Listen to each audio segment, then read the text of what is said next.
I don't know why we didn't think of it earlier, and I'm glad you thought of it because it makes total sense.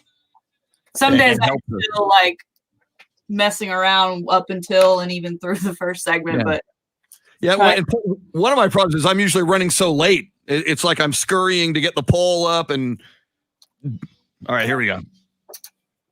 Now, Chris Duel. You made it to Friday. It is finally Friday.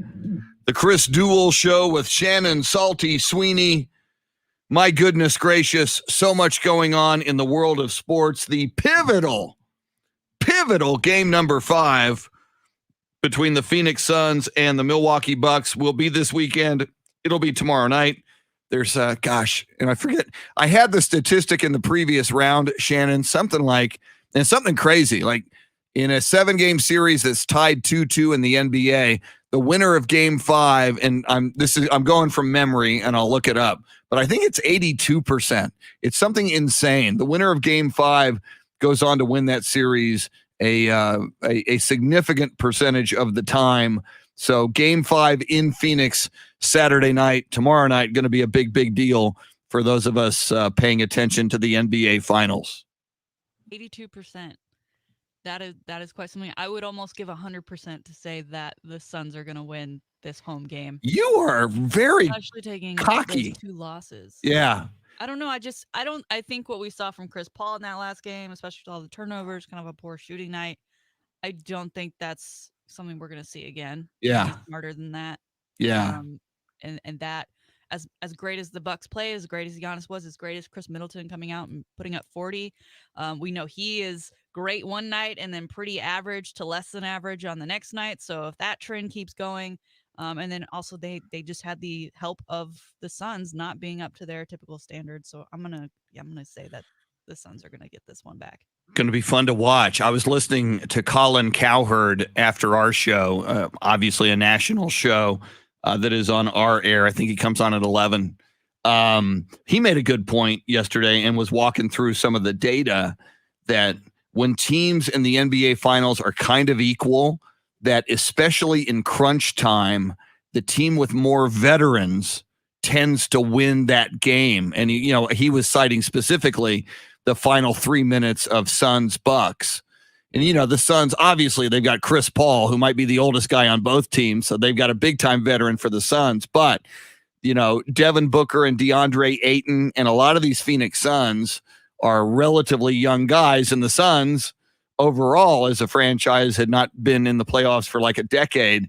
So, you mentioned like a Chris Middleton and a Drew Holiday and so many of these other Milwaukee Bucks who have been through more playoff games, even though the Bucks haven't had a lot of playoff success, at least deep.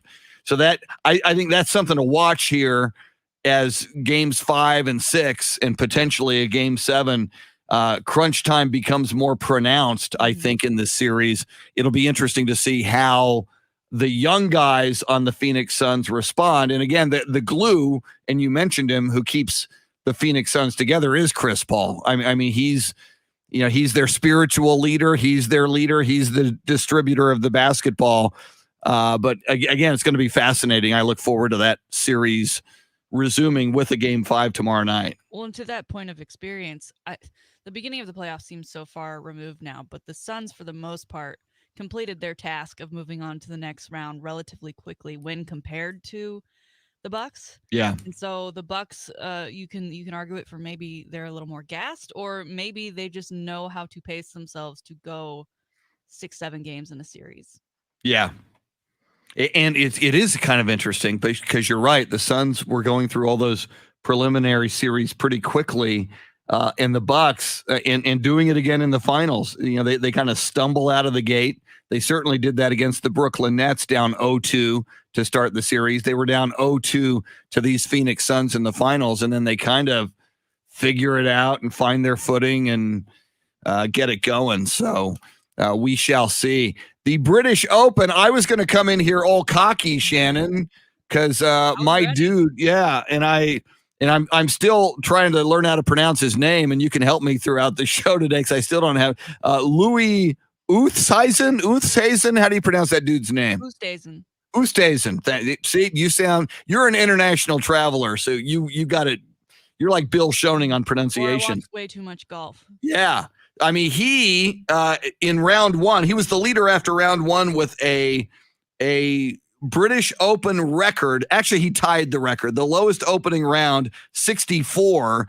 Somebody shot a 64 in 1981. So he tied the record for the best opening round of 64. He was on my fantasy golf threesome. You, me, Tanner Carlson, and golf guru, soon to be former golf guru, if you win this thing, Shannon, Andy Everett. We each drafted 3 players. So I was going to come in here all cocky, but as we know, because it is on the other side of the Atlantic, they are already well into round number 2 of the British Open. And your leader now by 4 strokes, Colin Morikawa, who was drafted by Tanner Carlson. Luckily, Tanner's out of town going to a wedding in Wichita Falls, so we don't have to face him or hear from him, at least not in person this morning. I mean, this guy is 7 under through this round today, and your guy, Mr. Oosthuizen, he's actually going to tee off right when we go off the air today. But it's good for them to see that birdies are being had and there's birdies to make, right? So it's always interesting. Okay, this guy made some moves, but he's already in round 2, whereas Louis coming in fresh. So we'll see. I mean, I'm just proud of us because you look at the top. I mean, you, myself, and Tanner have our 3 of our picks are doing well. Yeah. I mean, if anything, at the end of this, no matter who wins, we'll all get to be like, well, look, we're all like, this is why you listen to the show. Well, and what would be cool? Yes. Well, and what you did last time is you picked the actual winner, and you're trying to do that a second time in a row. So we'll see what's happened. And you mentioned, you're proud of us as prognosticators of this British Open. As I'm looking at the leaderboard right now, the United States, we should also be proud of the United States. 1, 2, 3, 4, 5, 6 of the top 6 right now. Of the top 7, 5 of the top 7 are from the United States. And of course, Colin Morikawa. And you mentioned Colin Morikawa, 7 under today through 14 holes, just to give you an idea of how good that is, how magnificent that is. Louis Oosthuizen, give me his name again, Shannon. Oosthuizen. I'm going to get it right before 9 o'clock. Oosthuizen, his course opening round record 64 was 6 under for yesterday. So today, through 14, Colin Morikawa is 7 under. So, he's having one of the best rounds of golf you can have on this Royal St. George's course in Kent, England.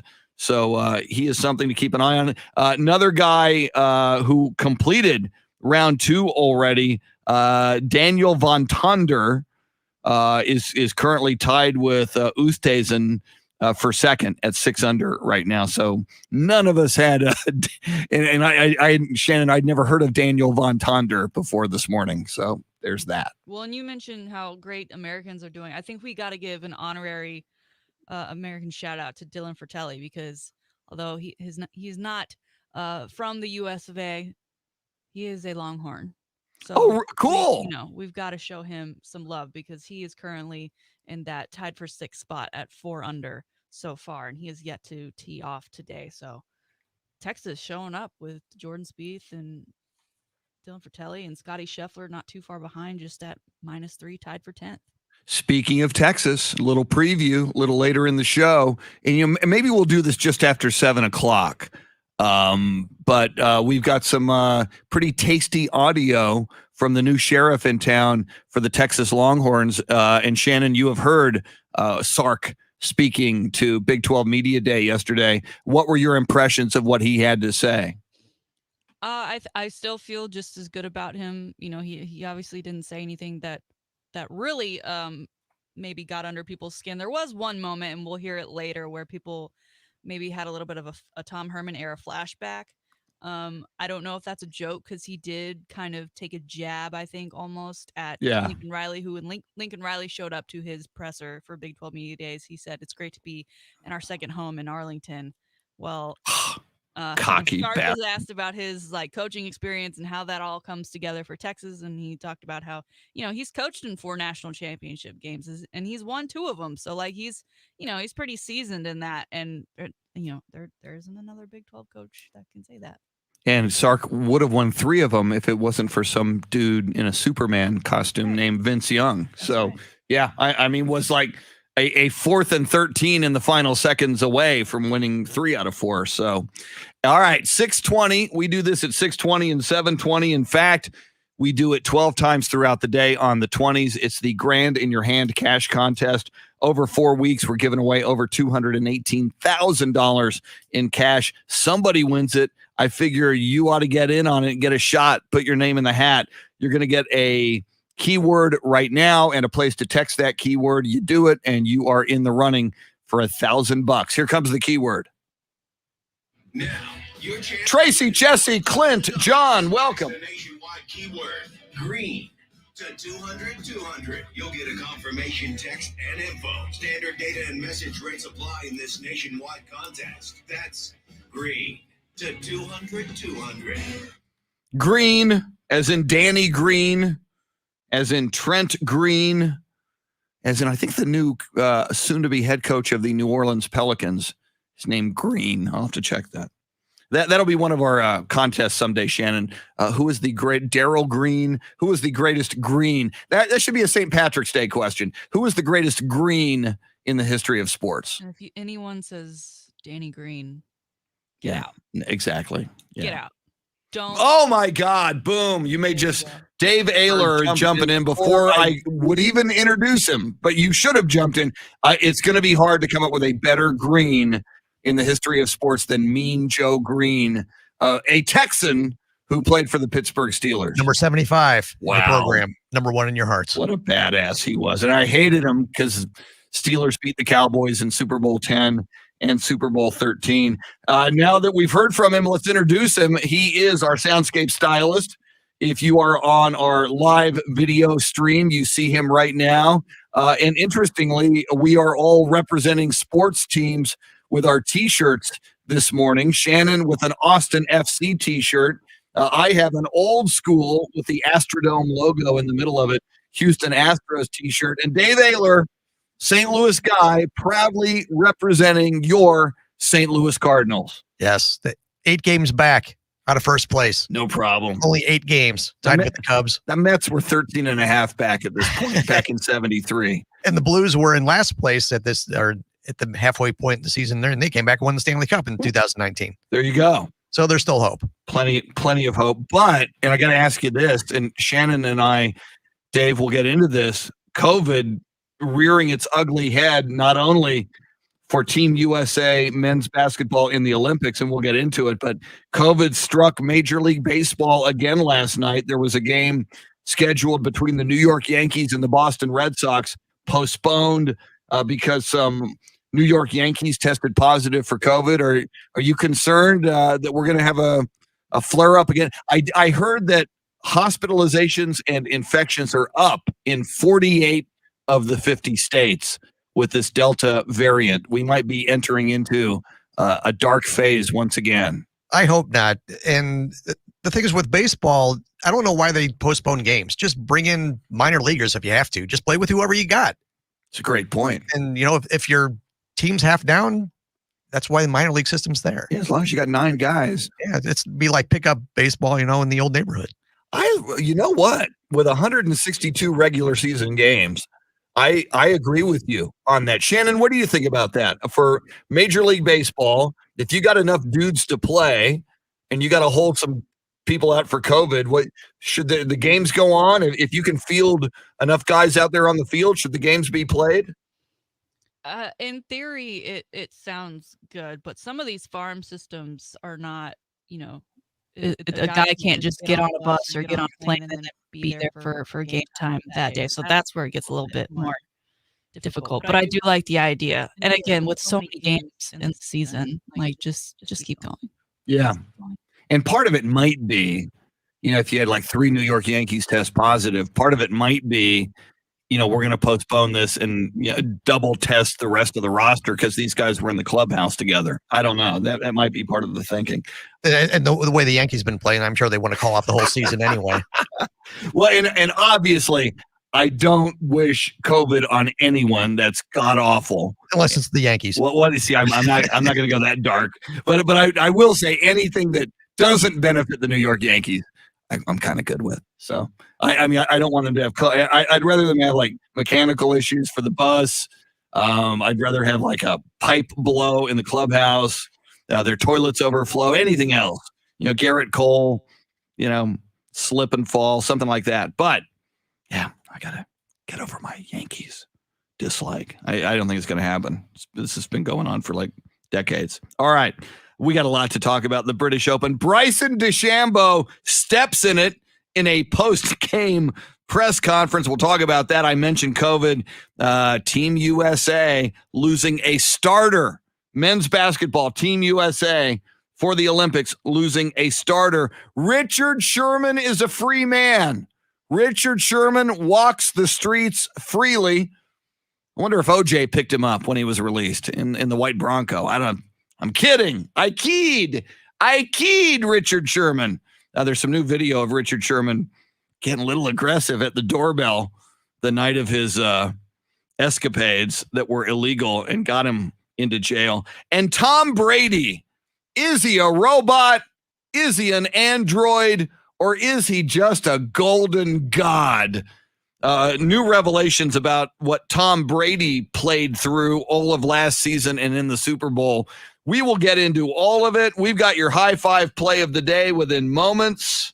Shannon Salty Shakedown. Couple of great Friday guests. They've kind of become Friday regulars. Coach A, Paul Alexander, will talk all things football. We are 5 days away from Jerry and Stephen Jones' State of the Cowboys press conference. So we'll talk Cowboys football. As Shannon and I mentioned, we got Coach Sark audio from Big 12 Media Days. James Allen from the Pro Football Hall of Fame. Richard Sherman, he's going to be in the Pro Football Hall of Fame, but will he ever play again in the NFL? Could be our poll question today. We'll tell you what the poll question is coming up as well. By the way, James Allen just after 8 o'clock. She's Shannon Salty Sweeney. He's Dave Ayler. I'm Chris. Thanks for hanging out with us on a Friday. We're with you till 9 on the Chris Duel Show. Tracy Bogert, Jesse Martinez.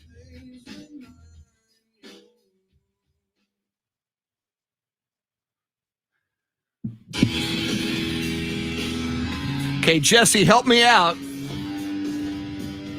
Which raccoons are getting the shout out? Are those the raccoons at Shannon's place? Who are these raccoons of whom you speak? Clint Proctor, Luisa Alanis, David Valles, Roger Salazar with the coffee emoji. Welcome in, Roger. Speaking of coffee, I'm going to go grab some. Let's see, Tracy Bogert. Always welcoming Tracy Bogert. He is the president of the Bexar County MAGA Republicans and the South Texas Coronavirus Deniers, and he is the vice chairman of the State of Texas Voting Suppressors. So always great to have him in. Very politically active. Let's see.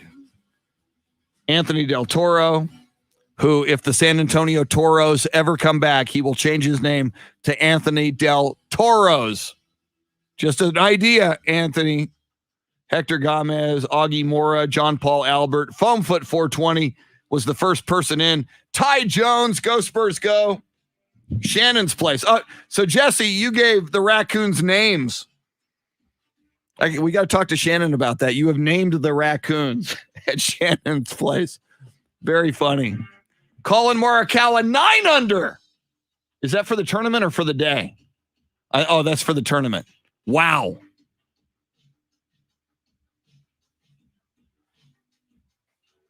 Damn that, Tanner Carlson. I thought about picking Colin Morikawa, but I did not. Louis Oosthuizen.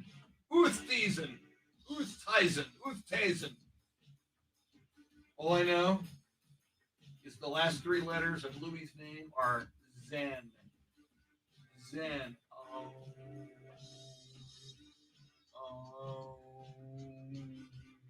Let us chant our mantras, please.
Jesse Martinez, bless the rent-free family at Shannon's place. Lucinda Sullivan, good morning. I did just get coffee. I see your coffee emoji. This is Starbucks Italian Dark. Just saying.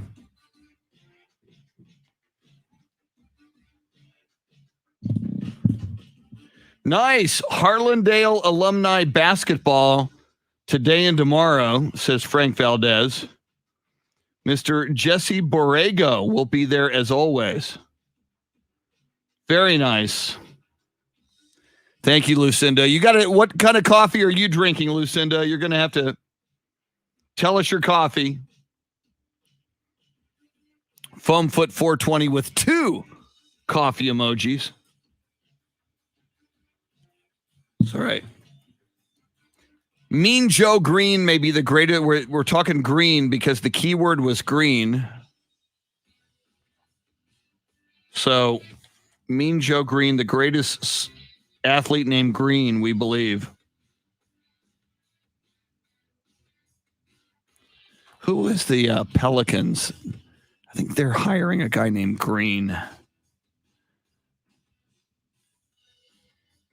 He was an assistant coach, so he's not top of mind. Not a household name. And again, you should have hired Becky. I'm glad you didn't, because I want her in San Antonio. But you should have hired Becky.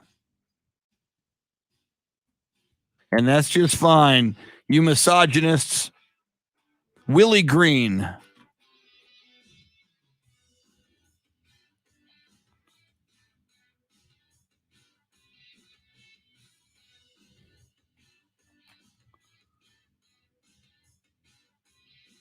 Was a Clipper assistant. Okay.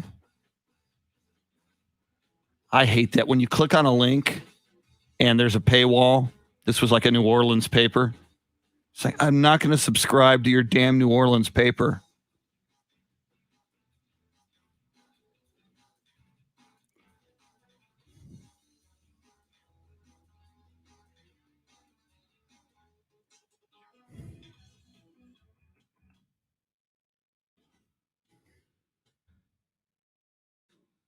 Oh, Phoenix Suns assistant.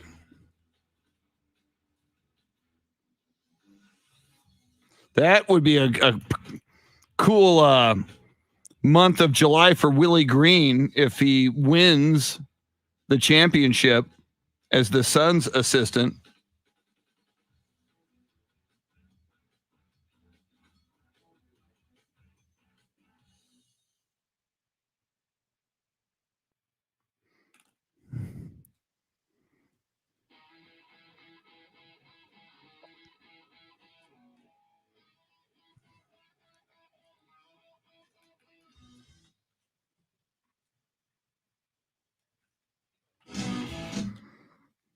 Welcome back. It is the Chris Duel Show with Shannon Salty Sweeney.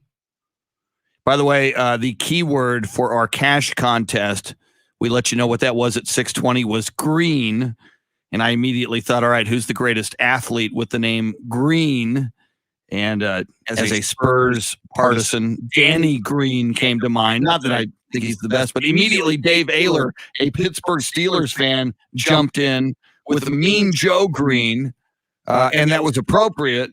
But on Facebook Live, Dave and Shannon, Jason Paniagua says, and he's not saying he's better than Mean Joe Green, but a guy to remember, Kevin Green. Another Steeler. He said Kevin Green, rest in peace. And he has since passed away, but Kevin Green was a stud. And he had a great head of hair, too, for a while. Yes, he did. And I believe either his family, like his dad and his brother, were in the military, and or he was. I know he was a big supporter of the military, which was cool. And I did look it up, Shannon. The apparently rumored to be the next head coach of the New Orleans Pelicans is named Willie Green. So Willie Green hopes to one day say, hey, look at me. I'm Willie Green. I'm the greatest coach, certainly, in sport. Willie Green is currently a Phoenix Suns assistant. Can you imagine if the Suns win the title and then Willie Green goes and gets all this money to be the head coach of the New Orleans Pelicans? That would be a pretty good month of July for Willie Green if it plays out that way. Yeah, not too shabby. Not too shabby. And then the other thing that struck me, and I'm just in a weird mood this morning, as I normally am, Shannon, but someday I was thinking about, all right, Mean Joe Green, the greatest green. What about like, what if your name is another color, like white?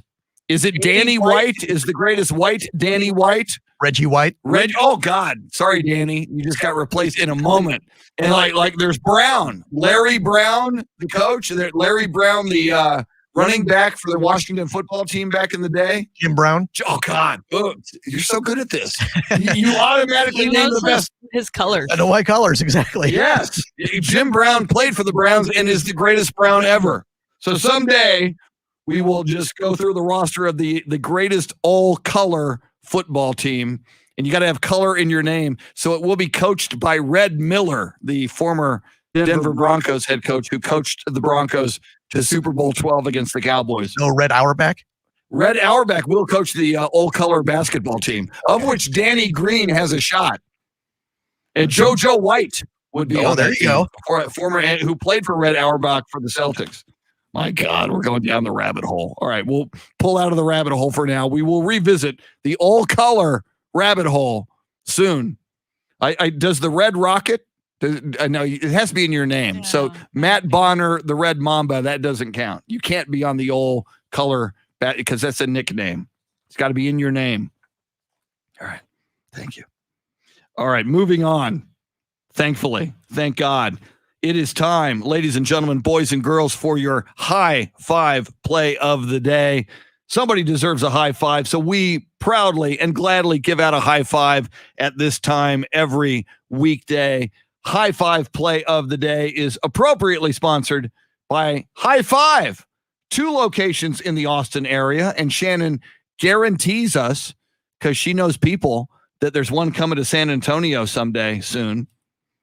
I'm, of course, embellishing. She never guaranteed. She said she thinks she heard. But let's put it out there. Yes. Come on. Get into existence, just like we do with our food prophecies here. Because that way, Shannon, you and I could be at the ribbon cutting and like opening night, because nobody has been pimping High Five like you and me on this show. And we love it. We pimp it for a reason. We don't just pimp anything randomly. We pimp things in organizations and companies and people who we love. High Five, 2 locations in the Austin area.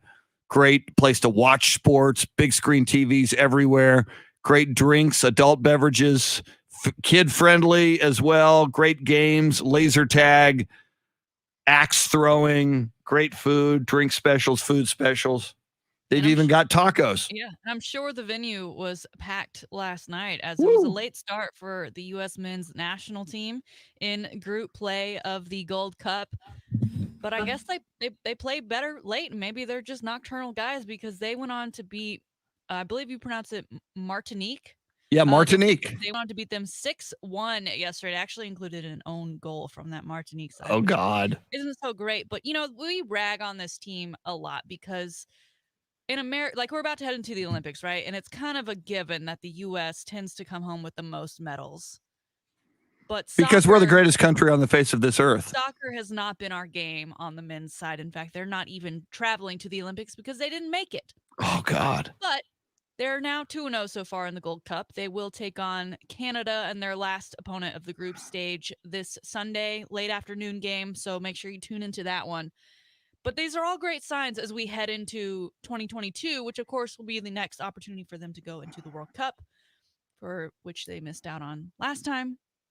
So I'm here for it. A high five to this U.S. men's national team for seemingly, as we speak, they've got things going in the right direction. They're playing well. We've got some new superstars. Dyke is a huge name that's been trending quite a bit. He scored last night. So all signs point to good things. The women have been showing you up for a long time now. It's time you get your heads in the game. Yes. It is the world's greatest sport. Oh, that is an incorrect answer. The world from everybody else. According to the rest of the world who are not Americans. It's un-American to say that, by the way. Point being, we need to be better in this area, right? God, yes. The rest of the world is focused so much on it. We need to focus a little bit more. It's great that the MLS is growing with teams like Austin FC and many others to come to kind of cultivate this soccer culture and grow great players on our own soil to then maybe represent the U.S. one day. So I'm excited for them. I'm excited to watch this Canada game. I went to bed before we even scored last night, so I only got to watch us dribble around. But very excited to wake up this morning to a 6-1 victory, because anyone who watches soccer knows that. I mean, that's like 70-3 victory. Yeah, in but you beat football. Martinique. It's not like that was like if me and Dave, joined a team. Yeah. We might be able to make that Martinique squad. Right, I think Ted Lasso was the coach of for Martinique Richmond, last night. yeah. But you have to understand that this is the men's national team, and they go out and lose games that they're not supposed to. True. Yeah, if they would have lost to Martinique, we would have been We've got a high five going for nuts. any win we can get. Yes. Speaking of Ted Lasso, Shannon, I watched episode 2 last night. I worked it in because there was no NBA game. I said, all right, there's no NBA game tonight. So I got, and the Astros, they're back tonight after the All-Star breaks. There was no Astros game. There was no NBA game. We're 5 days away from the start of Dallas Cowboys training camp and the State of the Cowboys speech with Jerry Jones and Stephen Jones and boring dead man walking head coach Mike McCarthy. So I had a free evening. So Ted Lasso episode 2, and yes, you're right. Each episode so far, 1 was very, very good. 2 was better than 1. And maybe there's a reason it is and I think I read July 23rd, season 2 drops. That's a week from today. So my goal is to get through every episode in the next week. And I'll do a lot of binge watching this weekend so that I'm ready. I'm on board. I'm ready for season 2 of Ted Lasso. Do you have a favorite character? Because I feel like I could guess your favorite character. Like you're going to love Coach Beard. I do love Coach Beard. Coach Beard is very funny, but I also, because she's so evil, but yet she kind of is vulnerable a little bit, at least in the first 2 episodes, to Ted Lasso, the owner, the woman who owns Rebecca, who and she was nominated for an Emmy Award, so apparently she's going to be even better down the line in season 1. But and this was at the very end of the episode. There were the photos of Ted Lasso like wiping off the face of the soccer star's girlfriend. Yes, who was doing the photo shoot. And she says, yes. So the henchman for Rebecca says, should I release these photos? Are you sure you want to do this? It's going to be an S storm if I do this. And then she sees like her husband out with other women, her ex-husband. Mm-hmm. So she says, yes, release them. Boom. And that's the end of the episode. So that's where I am. 2 episodes in to Ted Lasso. On purpose. Woo! It's well played. Well played. I always like a cliffhanger. So that is on Apple TV Plus. If you're looking for it, it is highly acclaimed. And I am now. And as always, Shannon, I am late to the party. I saw True Detective season 1. You showed up. That's all that matters. Well, it took me 7 years on True Detective season 1 with Matthew McConaughey and Woody Harrelson. But that was it. And again, everybody was right on that. It rocked. It was unbelievable. And Ted Lasso. Shannon leading the way, banging the drum for Ted Lasso, and rightfully so. So that's cool. Woo! Let's see what else is going on. Did you see this? And this isn't sports, but I do envy this. Let's see. So who? Richard Branson just went into space. So who goes next? It's the Amazon dude. Yeah, Bezos. Bezos goes up on July 20th, which is in 4 days. Apparently, one of the multimillionaires, because you got to pay millions of dollars to go on this flight, unless you're Bezos, because you own the company. So a multimillionaire pulled out. He said, I've got a scheduling conflict. So first of all, I mean, Neil Armstrong and Buzz Aldrin didn't go, oh man, we were going to go to the moon, but damn it, I got a dental appointment. Yeah. So first of all, I think you're getting cold feet. Dude, I don't know that guy's name, but I do know this. So Jeff Bezos has replaced him with a Dutch teenager by the name of Oliver Damon. Oliver Damon is 18 years old and will now set the record to be the first or to be the youngest human being to go into space at the age of 18. So if you're looking for a space record, that's in 4 days on July 20th. Oliver Damon And what's interesting about that, Shannon, on that flight, you're going to have Oliver Damon at age 18, and Jeff Bezos also invited a woman. Her name doesn't sound like a woman, but she's a woman named Wally Funk. Wally Funk is 82 years old, and what I love about this story, and it might have to be a high five next week, Wally Funk trained to be an astronaut in the 60s.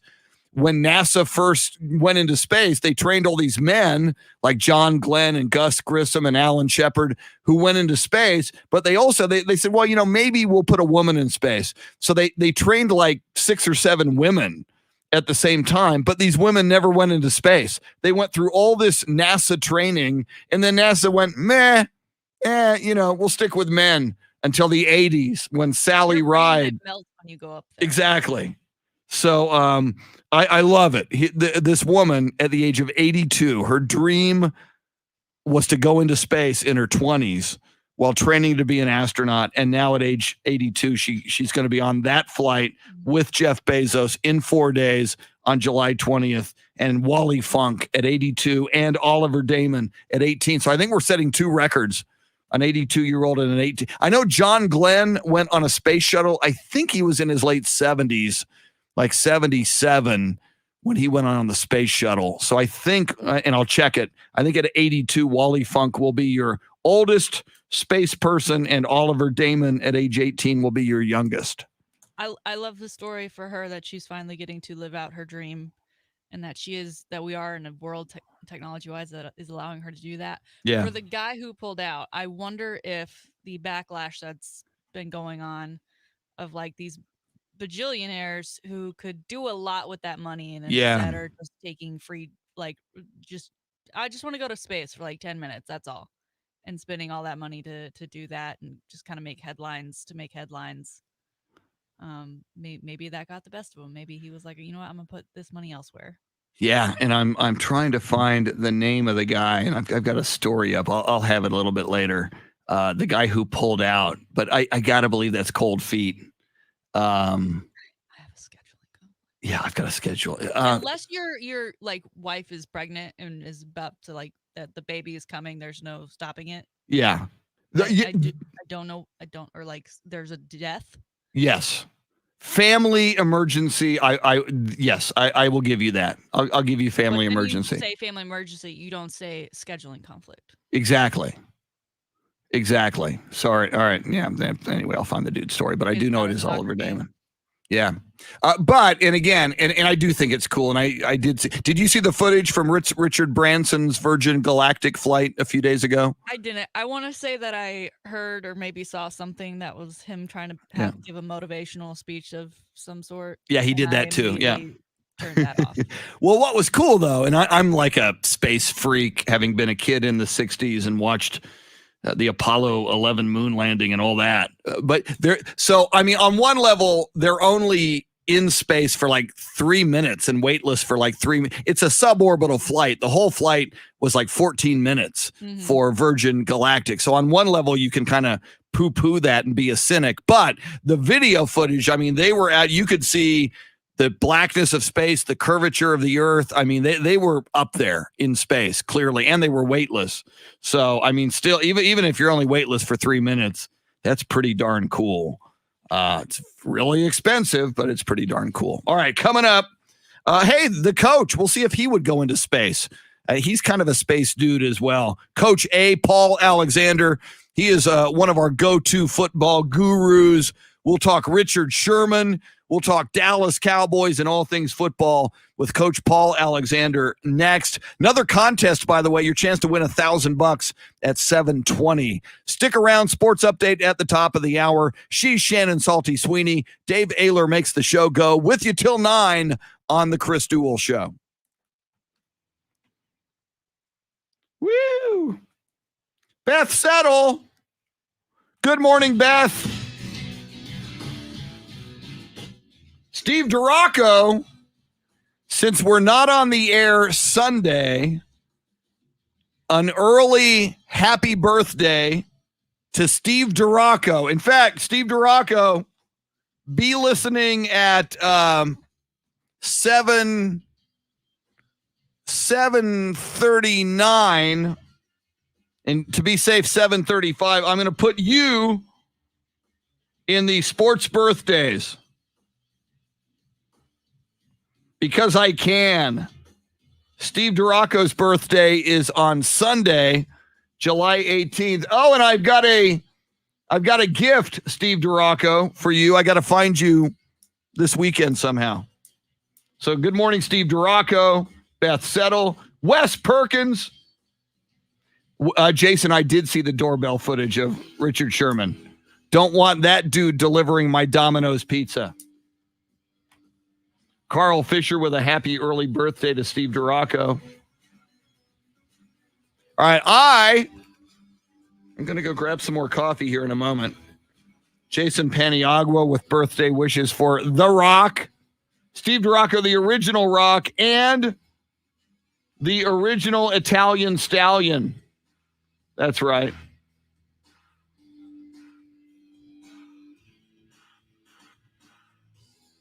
I saw you, Wes. I saw you mentioning Field of Dreams. Interesting that you should mention Field of Dreams. The game tickets are strict. You must have an Iowa zip code, says Carl Fisher. Carl Fisher said that. Carl, today is the birthday. I'll go ahead and spoil it. I won't give them all out, but it's the birthday of Shoeless Joe Jackson, born on this day in 1887.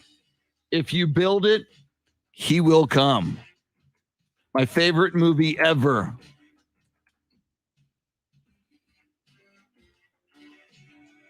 All right. Homie's going to go get some coffee. Because I need caffeine and because management frowns upon crystal meth. Not that I've ever done crystal meth. But I did watch every episode of Breaking Bad. So I kind of fancy myself as an expert in baby blue. All right. Oh, actually, I've got coffee, but I need to heat it because it's lukewarm. Nothing worse than lukewarm coffee. So, yeah, I need my all color. You got to have a color in your name football team. On the defensive line, Mean Joe Green. At quarterback at the moment, Danny White. One of the running backs, former Washington football team running back. Oh, Jim Brown is one of them. Larry Brown might be another one. Where's my coffee?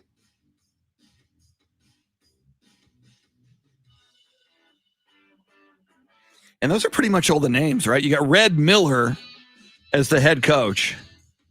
But you've got White, Brown, and Black. There's nobody named Yellow. Red, for a first name. Red McCombs is the owner of the all-color football team. Thank you. I saw somebody mention Red McCombs. Lucinda, thank you. Lucinda says coffee should be piping hot. That's why I am headed for the microwave as we speak. Red Auerbach. Yes, Red Auerbach will coach the all-color basketball team, which will feature Danny Green and JoJo White. JoJo White.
AC Green. Marcos Munoz Jr. Yes, sir. Okay, so Danny Green, AC Green, JoJo White. Halftime entertainment by Jack Black.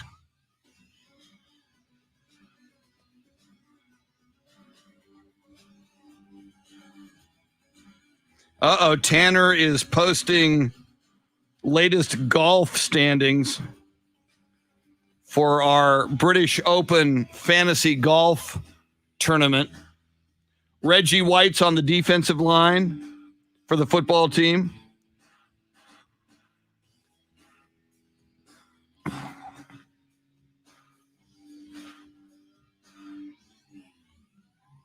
Darrell Green in the secondary for the Washington football team.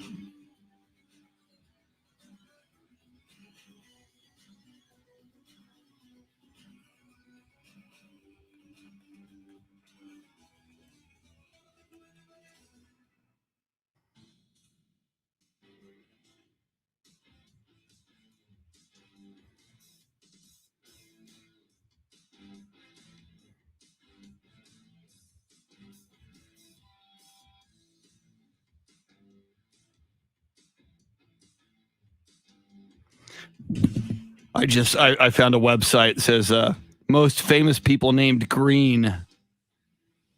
Number 1 is Ava Green, an actress in Paris, France. I've never heard of Ava Green. Number 2 is Al Green. Thank you. Seth Green at number 4. Tom Green at number 6. Most of these I don't know. Katie Green at 12. Don't know her. Dallas Green. Great. Now a pop-up ad just destroyed my life.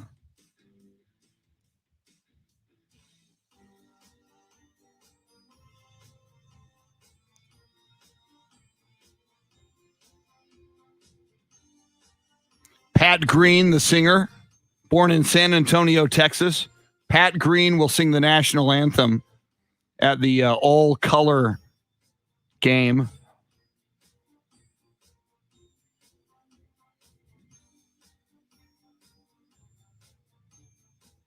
Cornell Green, Dallas Cowboys defensive back Cornell Green. Thank you. Tim Green, American football player. There's Darrell Green on this list. Mike Green. There was a Spur once named Mike Green. Gerald Green, a basketball player. Hubert Green was a golfer.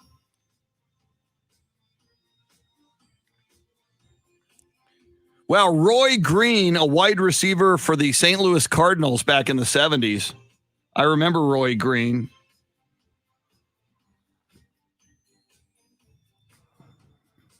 AC Green on the list.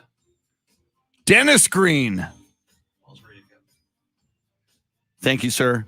They are who we thought they were. Former head coach Dennis Green. Gaston Green, running back, UCLA. Trent Green at quarterback. Wow, Danny Green is number 85. Draymond Green. He's on the Olympic team. How do we miss Draymond Green? Steve Duraco has Cornell Green. Jason Paniagua with Vida Blue. Excellent. I think once you get out of the whites, the browns, and the blacks, and the greens, there's not a lot of blues. Vida Blue, a shocker. Red Auerbach out of that arena. Carl, where did you post it? On Facebook? I'll have to check that. Man, I had thoughts, and I knew I couldn't afford it, Carl, but Field of Dreams is my favorite movie. To be at that game, and there's only 2,000, 3,000 seats possible. And now they're only letting Iowa residents. So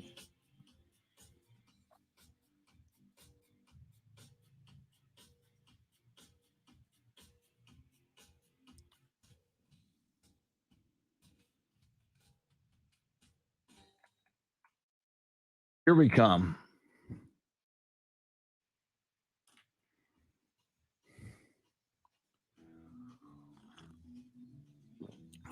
Oh, now I see it. Thank you, Carl. Took me a while to see that link. Thank you.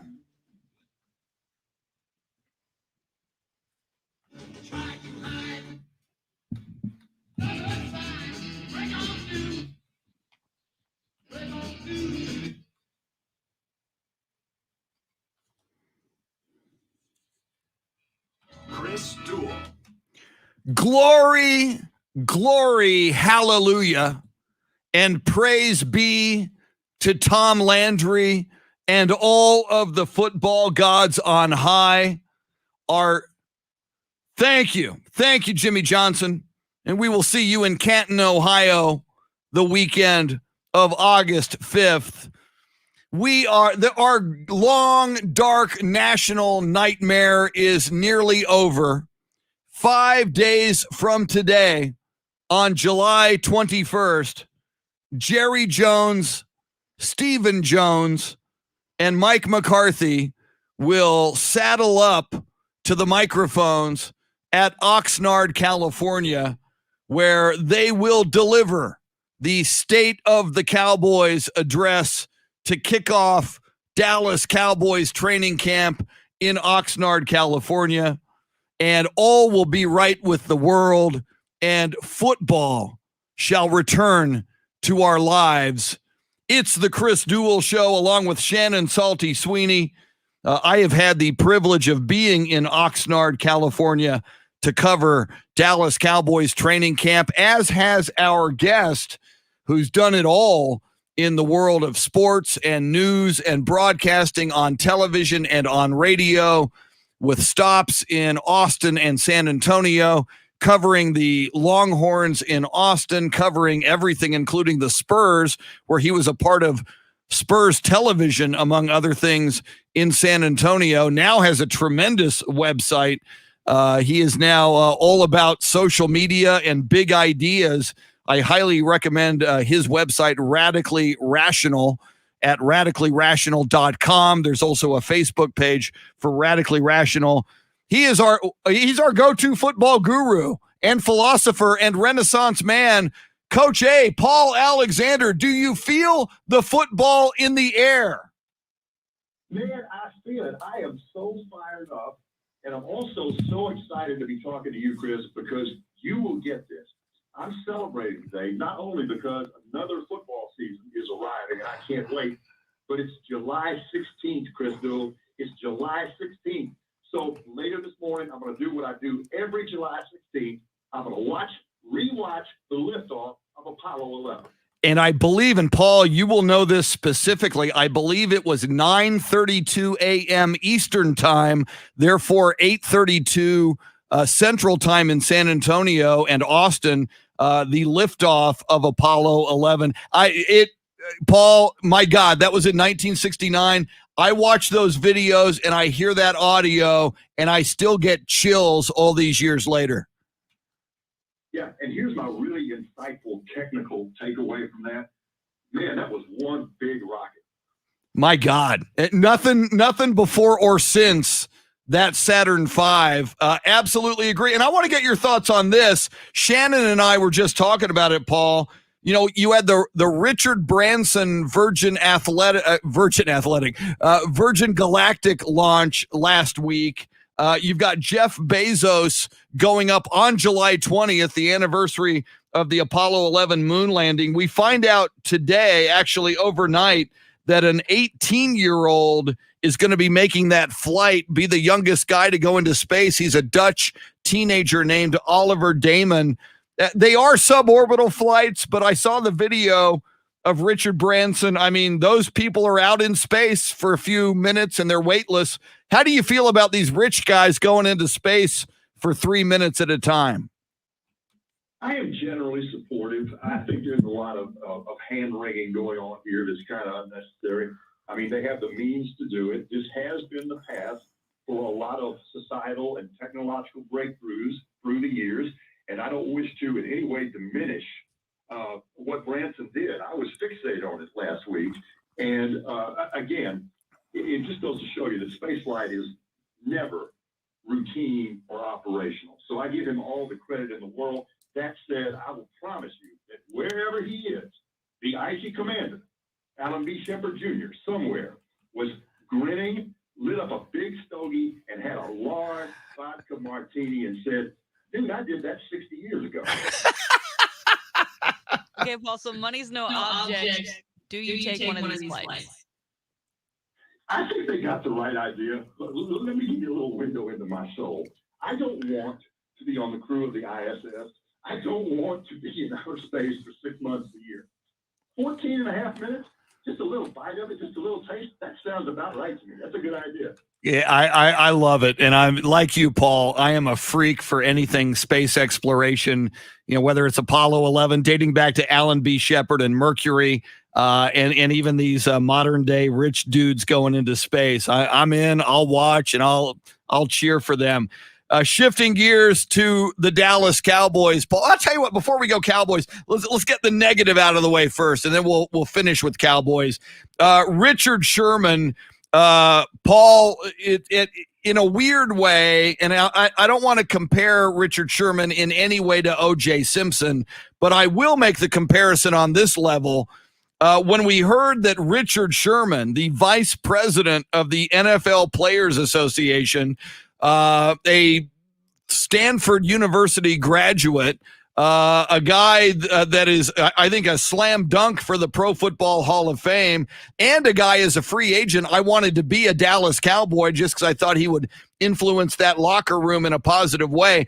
Like OJ, when we heard he was arrested, when we heard there were domestic violence allegations, when we heard he was violent and they're in a lot of trouble, my first thought was, no way, this is like the last guy I would have ever thought would be in this kind of legal trouble. There's the parallel. Want to get your thoughts on the Richard Sherman situation.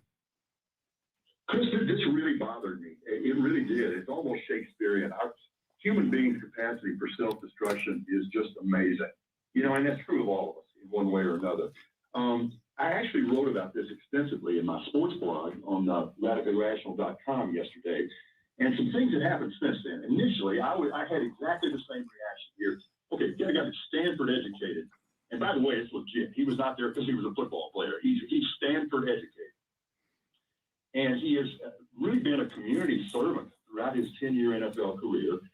And has kind of set himself up for a really good life as part of the NFLPA when his playing days are over.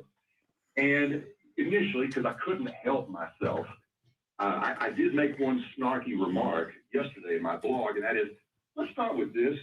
Who in the hell tries to break in to their in-laws' house 2 o'clock in the morning? Okay, that doesn't make any sense.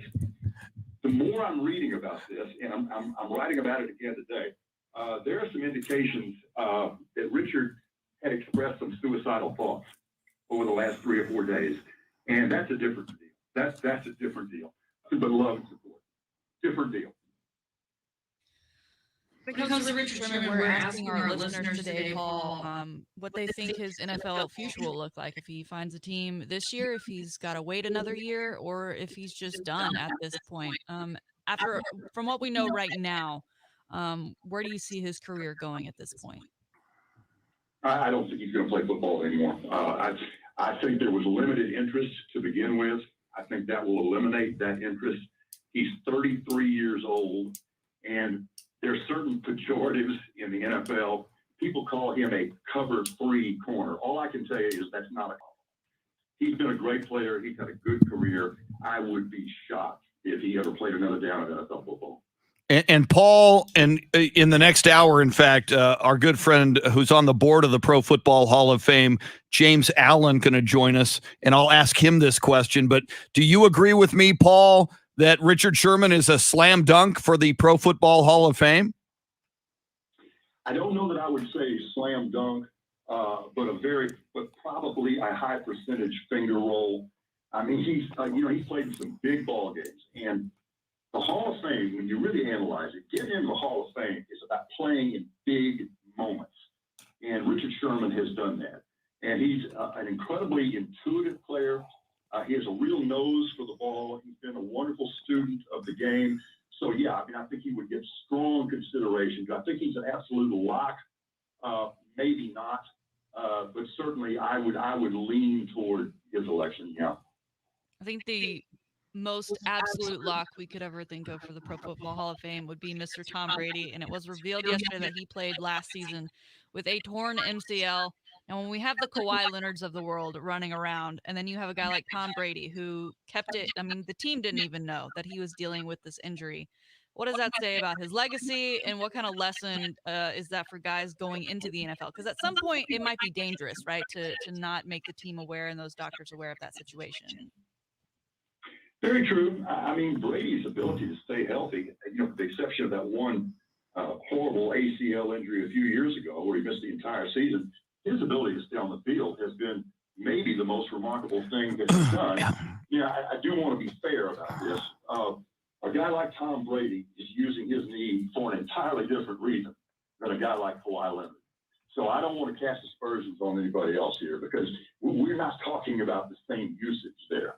And just like with Sonny Jurgensen, who had that wonderful line when people were criticizing the fact that he's got a pretty good beer gut, he said, "I don't throw with my belly." A lot of things that other people do with their knees that Tom Brady doesn't. So, yeah, he's a tough guy. He's a team guy. Amazing. But I would not want to in any way imply that somebody else is coming up short because they got an ACL injury. I love the Sonny Jurgensen reference. Anytime you can go 70s NFL football and certainly a Cowboys rival, you talk Sonny Jurgensen or Billy Kilmer, another guy with a beer gut on that same Washington football team.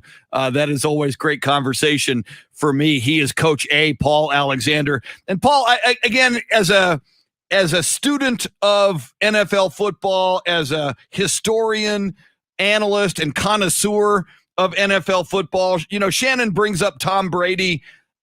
Once he turned 40 and he said, "I want to see if I can play until I'm 45." And when Bill Belichick wanted to run him out of New England with Jimmy Garoppolo as the new quarterback, I was tired of the Tom Brady thing. I was kind of like I got tired of the Golden State Warriors winning all of those NBA championships.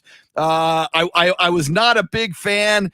Then I don't know that I've done this on another player like this. I've kind of done a 180. Now I really enjoy him, especially at Tampa Bay. And here he is, 43 years old, just winning a Super Bowl on a brand new team, playing at a very high level. Now I'm pulling for the guy. What is your position, and what are your thoughts on Tom Brady? Chris, I am so with you. This is almost like a career renaissance and a pop culture renaissance. I find him more fascinating now than I did 2 years ago. And if I had to predict right now, I think he's going to have a better year this year than he had last year when all he did was lead a brand new team to a Super Bowl championship. They're all back. It's another year in the system. Contest coming. Under contract.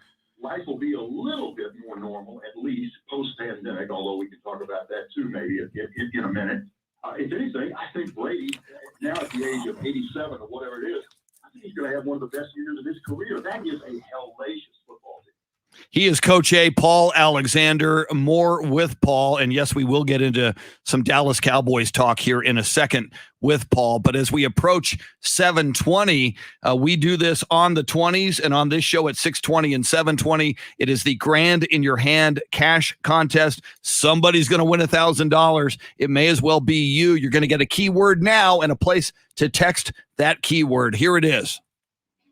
Now, your chance to win $1,000. Text the nationwide keyword GAME to 200-200. You'll get a confirmation text and info. Standard data and message rates apply in this nationwide contest. That's GAME to 200-200.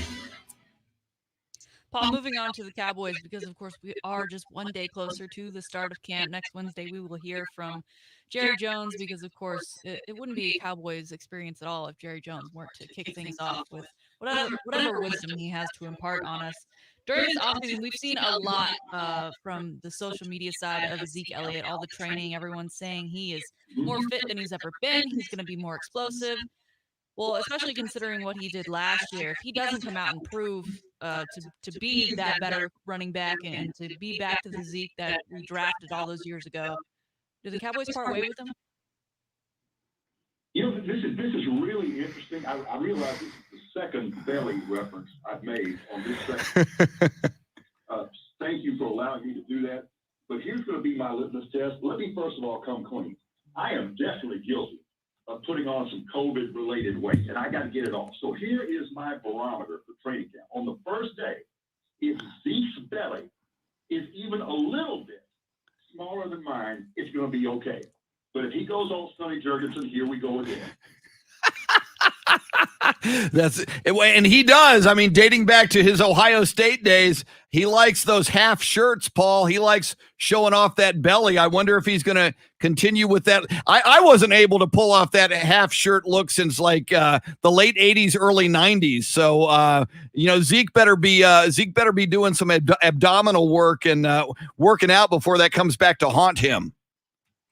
Yeah, and it's got a chain reaction. I'm sure you saw this. Did you see that the NFL yesterday disclosed they're going to do a $4 million 4-year study on hamstring injuries? Whoa. Everybody has a hamstring injury. Well, part of it is because your belly's too big. Words of wisdom from Coach A, Paul Alexander. Coach, with training camp getting underway, in your heart of hearts, do you feel confident that the Cowboys will come out of training camp and the preseason with an undisputed backup for Dak this year? They better hope it emerges, because right now that's a pretty murky thing. And as we all know, it's dang near impossible for a quarterback to get through a 16-game season. And now we're looking at 17 games. So, yeah, I would see that as a priority. But the biggest thing is the one we've just been referencing. That is health. If they stay healthy on the offensive side of the ball, that's going to be a 10-ball machine. I mean, that's going to take a lot of pressure off that defense, because they're going to score a lot of points. Let us hope so. That's going to be fun to watch. And again, this is the 16th of July. Next week, the 21st, will be the kickoff to Dallas Cowboys training camp in Oxnard, California. It will be the State of the Cowboys speech. Jerry Jones, Stephen Jones, Mike McCarthy. And as I think of Oxnard, Paul, I remember when I was there and when you were there, and part of the fun was I remember you interviewing Calvin Hill. And for our younger listeners and viewers, Calvin, the father of Grant Hill, but Calvin Hill, a pretty badass running back at a Yale University. Part of the fun of Dallas Cowboys training camp, Paul, I believe, when you cover it is for us when you run into some of those great classic Cowboys. Completely agree. And Chris, you know this, just the physical setup there is so interesting, because you've got the practice field, and then you've got these hotel rooms that are essentially on the sideline of the practice field. So you could set up your little radio kit in your hotel room and then bring an interviewee up in 30 seconds. And it was all just so convenient and easy. And I vividly remember that interview with Calvin Hill. He was so forthcoming. He was so thoughtful. He's like that anyway. But he just disclosed a whole lot of things about his life and career. And he was just so engaging and so patient with me. I appreciated that. And then that same year, and this was just kind of dumb luck more than anything else, I just walked up to Nathan Newton and said, "Hey, Nate, you want to do some radio?" He walks up, and Chris, the interview that he provided was one of the dangest things I've ever heard. I mean, that dude owned everything. He admitted every mistake he'd ever made. He apologized for it. He was insightful about it. He wasn't just trying to cover his butt or rehab his image. He was really giving out some great life advice. One of the things that really is the most interesting for me, and why I'm so grateful that I've had the opportunity to do some of the things that I have, is that it's more than just information or an entertainment package with me, although I hope it's both of those things. But also, I get so much life advice and life insight out of that. And seeing how different people have handled different forms of adversity, seeing how they've responded to success, which can be every bit as difficult to handle as adversity, that's just been fascinating to me. And maybe the guy that's at the tip of that spear and the turnaround that he's done in his life, Thomas Hollywood Henderson. I was never a fan of Hollywood, but I love Thomas. Thomas, who makes his home in Austin, Texas now, and you're so right. And we got to get and he's been clean and sober for over 30 years now, and he's a guy we got to get on this show, and we will at some point. Paul Alexander, always outstanding, and you talk about the life lessons that are provided from the world of sports. For our listeners and viewers, you want to see some of that, you want to read and listen and watch some of that, go to the website radicallyrational.com. Not only does Paul Alexander do sports coverage, but a lot of life wisdom and covering the culture, American culture, pop culture, life philosophy, wisdom, and so much more. radicallyrational.com. There's also a Facebook page as well. Paul Alexander doing videos virtually every day, so check those out. Coach A, next time we speak, Dallas Cowboys training camp will be underway. Enjoy the final weekend of the dark ages. The light shall return to us next week. Chris, thank you. And just real quickly, Cobra Golf, if you're listening, if you pay me $1 gazillion to use your driver, I promise them not to get on TV and tell people that it's the driver's fault that I can't keep my ball out of the English Channel. Brilliant. DeChambeau. And Paul, Shannon and I will get into that. Bryson DeChambeau really steps into it in a big way with his sponsor, Cobra. Brilliant take by Coach A. Paul Alexander of radicallyrational.com. Coming up, it is the Salty Shakedown. It's your weekend edition of the Salty Shakedown. And in sports birthdays, we got a big Dallas Cowboys birthday, one of the biggest possible Dallas Cowboys birthdays coming at you this day in sports history and more. And as I mentioned, James Allen from the Pro Football Hall of Fame going to join us just after 8 o'clock, as we're, I think, less than 3 weeks away now from Cowboys versus Steelers in the Hall of Fame game in Canton, Ohio, and the induction of the 2020 and 2021 class of the Pro Football Hall of Fame. Lots to talk about between now and 9. Dave Ayler makes the show go. She's Shannon Salty Sweeney. We are with you till 9 on the Chris Duel Show. Woo! Woo! Woo! Yeah, Carl, I will check that link. I just haven't had a chance to yet. But I will. Oh, that, how about them Cowboys drop? It is Jimmy Johnson's birthday. So hit that there, and I'll as soon as I say his name, I'll provide you a space to hit it. Thanks, man. I love it.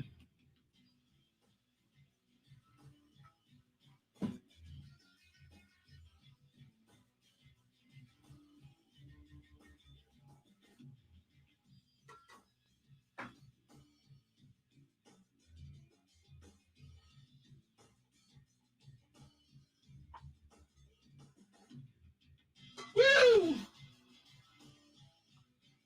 Woo!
Welcome back. It is the Chris Duel Show with Shannon Salty Sweeney. Lots of people joining us on the live video feed. Lots of ways you can access that. You can do it via Facebook on AM 1300 The Zone or Ticket 760's Facebook page. Live interaction with us and a lot of people from across the state of Texas and around the world who join us. You can also get to the video via YouTube and Twitch. We are all over the place. Lots of ways you can get to us. We will get you audio from Coach Steve Sarkisian coming up. He spoke to the media during Big 12 Media Days yesterday. We will update the British Open. Round number 2 is underway. Lots going on there, in addition to our very own fantasy British Open golf tournament. Defending champion Shannon Salty Sweeney. Speaking of Shannon, the Salty Shakedown is coming in just a few moments. Your weekend edition. Get ready for that. Oh, and speaking of the British Open, and Paul Alexander just brought it up, Bryson DeChambeau stepping in it big time with a sponsor and ticking off the sponsor and having to retract that. We'll get into that. Way to go, Bryson. Having a great year.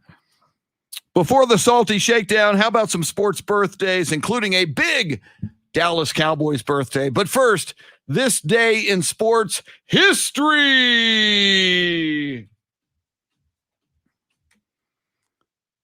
July 16th, 1941.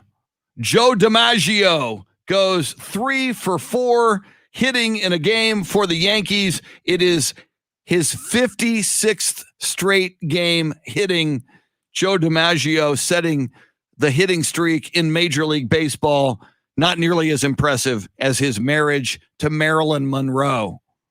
You had me at Marilyn Monroe, Joe DiMaggio. This day in 1987, Don Mattingly hits his 4th grand slam of the season and ties the American League record of homers in 6 straight games. And he went on his way to tie the Major League record of hitting a home run in 8 straight games. Don Mattingly was en fuego in 1987. 1 year later, on this day in 1988, Carl Lewis ran the 100 meters in under 10 seconds in 9.78 seconds in the 100 meters.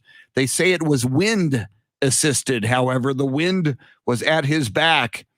Still cool with me. That's your sports history. How about some sports birthdays? Born on this day in 1887. 1887.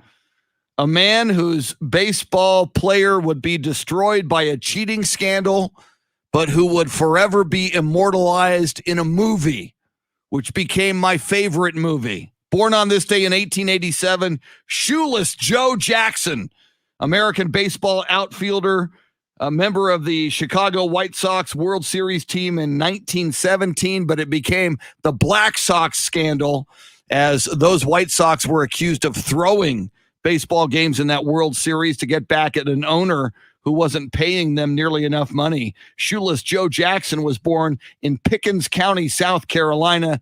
He died in 1951. If you ever get a chance, if you haven't seen it, the movie Field of Dreams. It's my favorite movie ever. Born on this day in 1932, Max McGee, American football player, Green Bay Packers. He caught 2 touchdown passes from Bart Starr in Super Bowl I. He was born in Overton, Texas. Max McGee died in 2007. Born on this day in 1968, College and Pro Football Hall of Fame running back Barry Sanders. He won the Heisman Trophy in 1988 at Oklahoma State. Multiple Pro Bowls, NFL MVP in 1997 with the Detroit Lions. Barry Sanders was born in Wichita, Kansas. Born on this day in 1959, The Rock, the original Rock, Steve DiRocco, personal friend of mine, co-founder of the San Antonio Polar Bear Club and star running back for K&D Construction in YMCA 11-man tackle football in 1972. But your marquee birthday of the day, and by the way, he will be inducted into the Pro Football Hall of Fame in 3 weeks, legendary Dallas Cowboys head coach Jimmy Johnson. How about them Cowboys? How about that Jimmy Johnson? Dallas Cowboys head coach Jimmy Johnson. Jerry, you were an idiot to ever let Jimmy Johnson get away. Cowboys would have won at least 4 or 5 consecutive Super Bowls. After winning 2 consecutive Super Bowls, Jerry Jones and Jimmy Johnson one night drunk at a watering hole exchange words and decide allegedly mutually to part ways. And oh, by the way, Jimmy Johnson is going to get into the Pro Football Hall of Fame before getting into the Ring of Honor because Jerry Jones is a petty little narcissist. I'm just saying. Happy birthday, everybody. Those are your birthdays. That's your sports history. But now, ladies and gentlemen, boys and girls, friends, Romans, countrymen, fasten your seatbelts if you're in a car, both hands on the wheel, take a deep breath, chant your mantra, or say your rosary, because here it is, your weekend edition of the Salty Shakedown.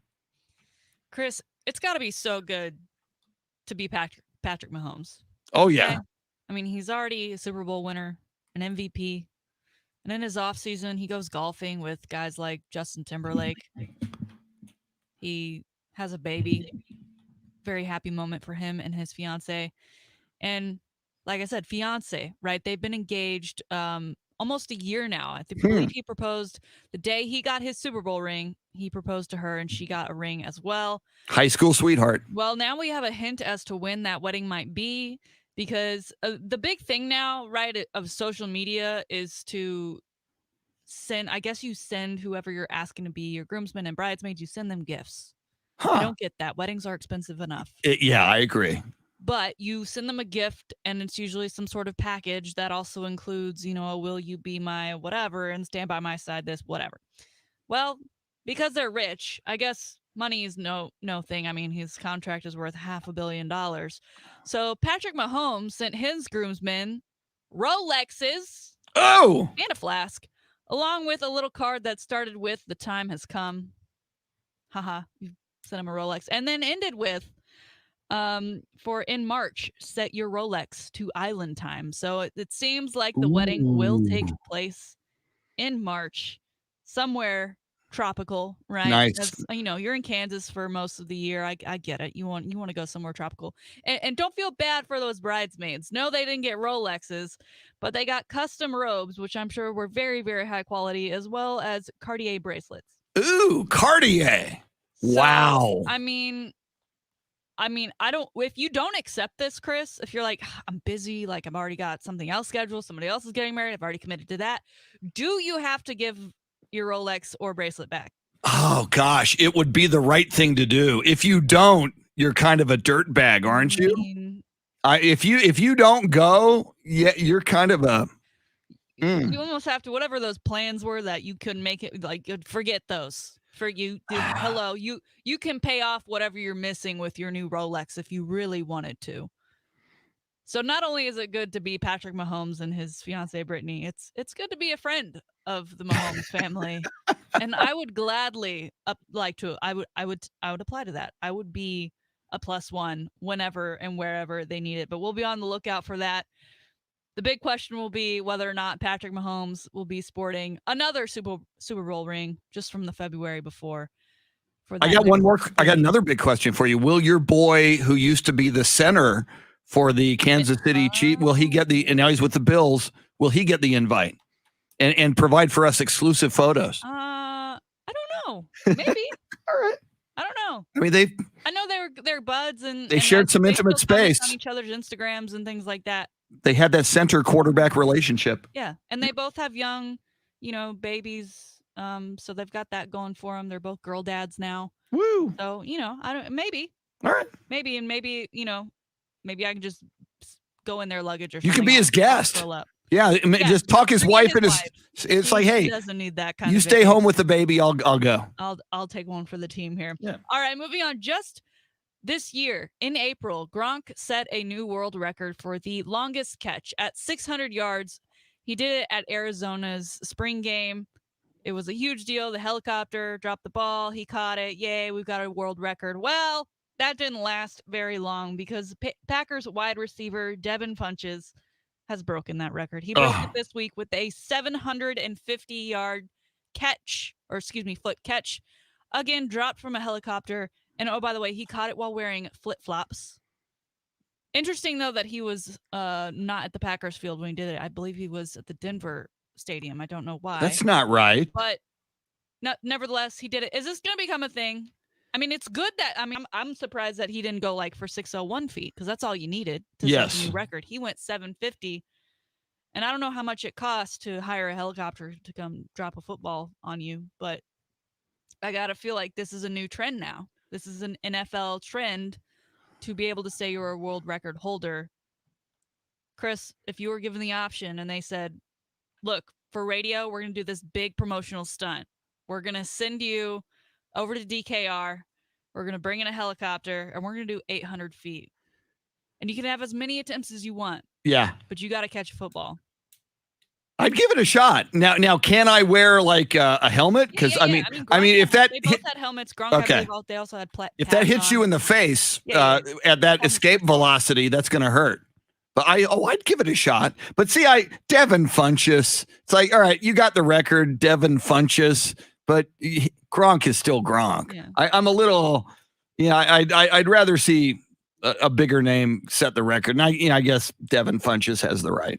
But it only lasted 3 months. I mean, that's rude. Give it a year. Let him have it for a year before you go out there and try to destroy it, which you did. So congrats. CD Lamb is Cowboy Stadium is retractable, isn't it? CD Lamb would be cool. That would almost be cool if they timed it right, like just as the helicopter's over the roof and then the roof slowly starts to open. I like it. You see the ball drop. I mean, that would almost be harder because he's that much less visibility on the ball. True. The root. I mean, I think we're onto something. We'll hit up CD. Woo, yeah. To say. All right, finally, as we know, it's Big 12 media days. They've come to an end already. So sad, but it does mean we're one step closer to the actual football season commencing. And Big 12 coordinator official Greg Burks was asked about horns down. It seems to be more and more controversial these days. Teams that aren't even playing the horns, maybe not even in the Big 12, them and their fans are doing horns down. I don't know why. But when he was asked about this, he said, if you do a horns down to a Texas player as an opponent, that's probably going to be a foul. He did emphasize probably. He said, hear me out. Probably that they still need to discuss it because obviously if you're going to start um, providing fouls for these, you have to be consistent and you have to be able to say, no, he was doing it to a player or no, he was doing it to his fans in the crowd and what the difference and what that looks like and what would be considered taunting. I don't really care if it's a foul or not. I mean, it hasn't really been a foul much. And I think you're then discouraging people to not do it, right? And that's free advertising. Yeah. Anytime someone does it, whether they're playing Texas or not, we are in your head no matter when, no matter where. I love it. It's all fun and games. Right? No one's getting hurt. It's not like it's a slur. It's just a horns down. It's the same as like putting your thumb down against the Aggies, I guess. I mean, in so many schools like the Sooners, they put up just like the one finger to be like number one. Come on, that's fun. Why take that away? Why attempt to take that away? Is my argument here, Chris. What about you? I appreciate as a Texas alum that you say it's fun and it people who are associated with the university like you are the best people to speak to this. I think it's pathetic when anybody does that. You're showing Texas is in your head. You're showing that you go to what you believe is a lesser university. You know, if it's like at USC, it's the victory sign. We hold up two fingers. It looks like a peace sign, but it's a victory sign. It's like woo woo. It's V for victory. It's been going on since the 1800s for USC. Hook 'em horns is for the Texas Longhorns. If you go to Oklahoma or you go to Texas Tech or wherever and you've got to do a horns down, that just means you have an inferiority complex. You wanted to go to Texas, you couldn't go to Texas, you couldn't get in, so now you're mad and you've got to do horns down. I say, you know, I don't know if it should be a foul. I do kind of I laugh and I would laugh if somebody gets penalized for it. But I just find it pathetic. It's like support your own team, celebrate your own team, come up with your own gesture. But to do a horns down, I find you laughable and pathetic. And I know some schools don't have their own hand sign, but you mentioned OU and Texas Tech, for which they do.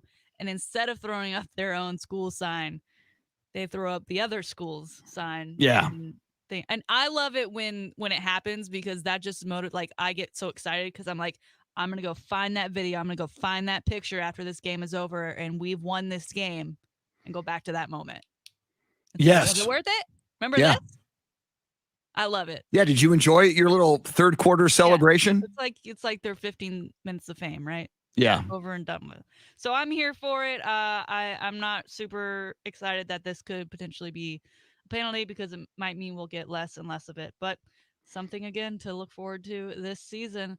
That's it. Your Friday edition of the Salty Shakedown. I hope it lasted through the weekend.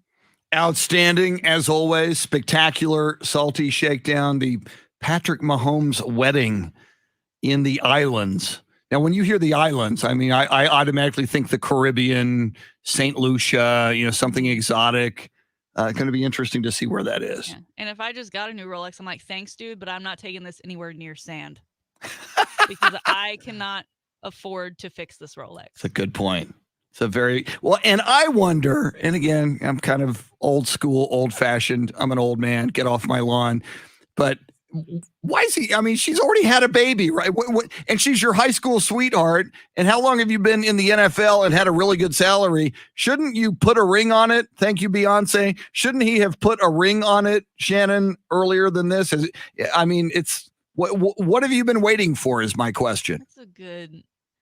I would think, okay, you get to the NFL and then, okay, you realize you're going to make it past that 2 to 3 years, right? Yeah. People, you know, that may be sooner. And I think I don't know if they were engaged before she was pregnant or after she was pregnant or if it kind of came about at the same time, but whatever. They're getting it done now. And I do at the same time that I kind of question his taking so long and they're taking so long. I do love the story that they're high school sweethearts. I think that's so cool that, they fell in love in high school or this all began in high school. And that, they were with each other through what must have been, a roller coaster ride at Texas Tech and then into the NFL. And he's not starting his first year. He's behind Alex Smith. There is still, as great as he is, there had to be some self-doubt. Is this really going to work? And it did. And he's now arguably the greatest and may become the greatest quarterback ever in the NFL. I like them. I know they get a lot of hate, but I like them. Yeah, I'm not hating. I'm just saying you guys should have gotten married like as soon as he went to the NFL or a year after that, maybe.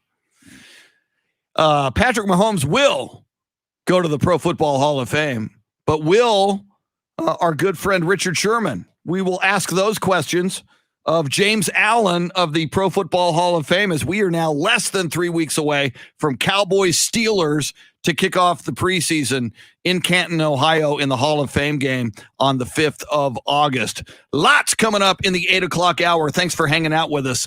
You're listening to the Chris Duel Show. Woo! Woo! Claude Bell, welcome in. Jorge, Robert, Luisa. Luisa loves it too when fans do the horns down. Well, and again, that's a great attitude from Longhorns. It's, I mean, if those quote unquote fans are doing that for Longhorns, go, hey, thanks. You're just giving us more publicity. You're showing us that you wish you were one of us. Then that's cool.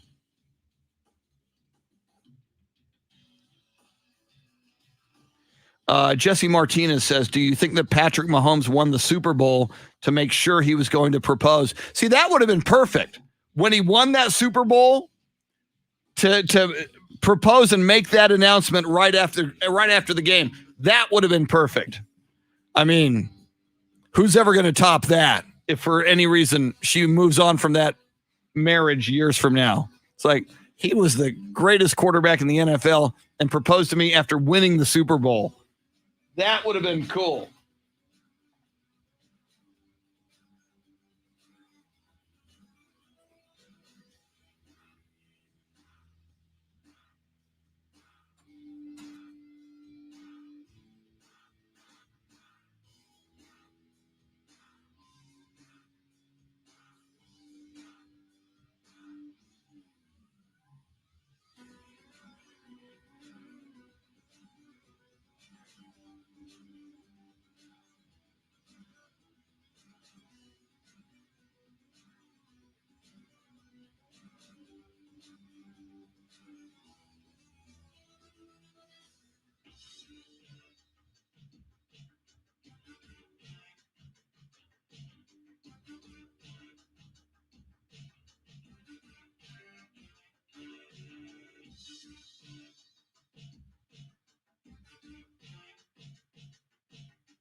Fred Robert Casares, good morning. Wes Perkins. Jesse Martinez. Ronnie James Dio is the originator of the horns.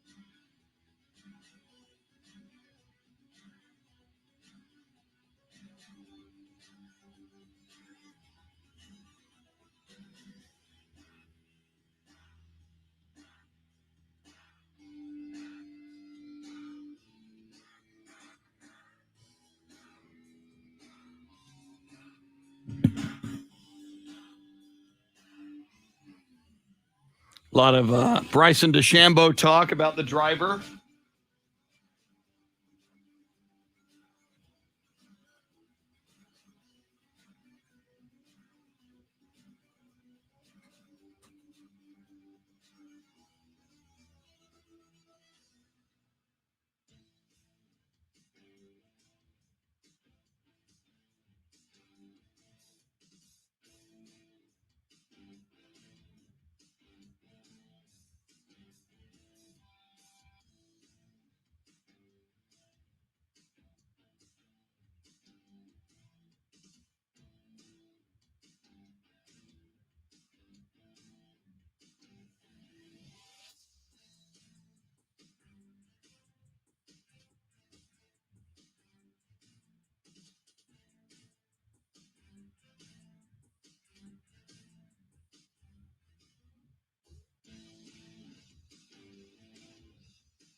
I agree, Jesse. I've been calling him Super Dave Ayler, just a play on Super Dave Osborne, but Jesse Martinez says you need a nickname. Okay, we might have to work on that. So Parker always calls me the pilot of the Millennium Falcon. True. That's long though. That's good, but it's I go with on the Twitter I put Super Dave Ayler, which is kind of a play on Super Dave Osborne. He died a couple years ago. I got to look that up. Yeah, I didn't hear about him in a long time. Used to watch him all the time. So now you can be Super Dave. He's dead. You can take it. It's yours now. You can take it over. And you should start doing stunts. Like every week, we should have you out in the parking lot doing a stunt.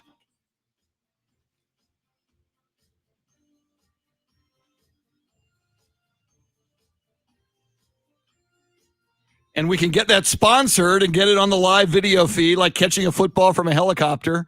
We'll get, we'll rent a helicopter service and get them to advertise.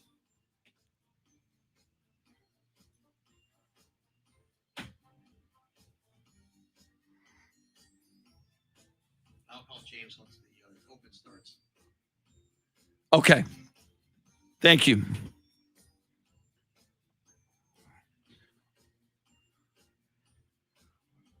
Shannon, I am going to go.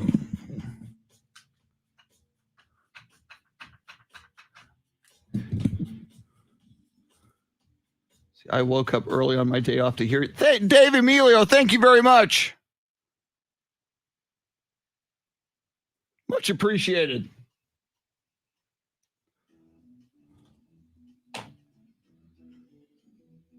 Woo.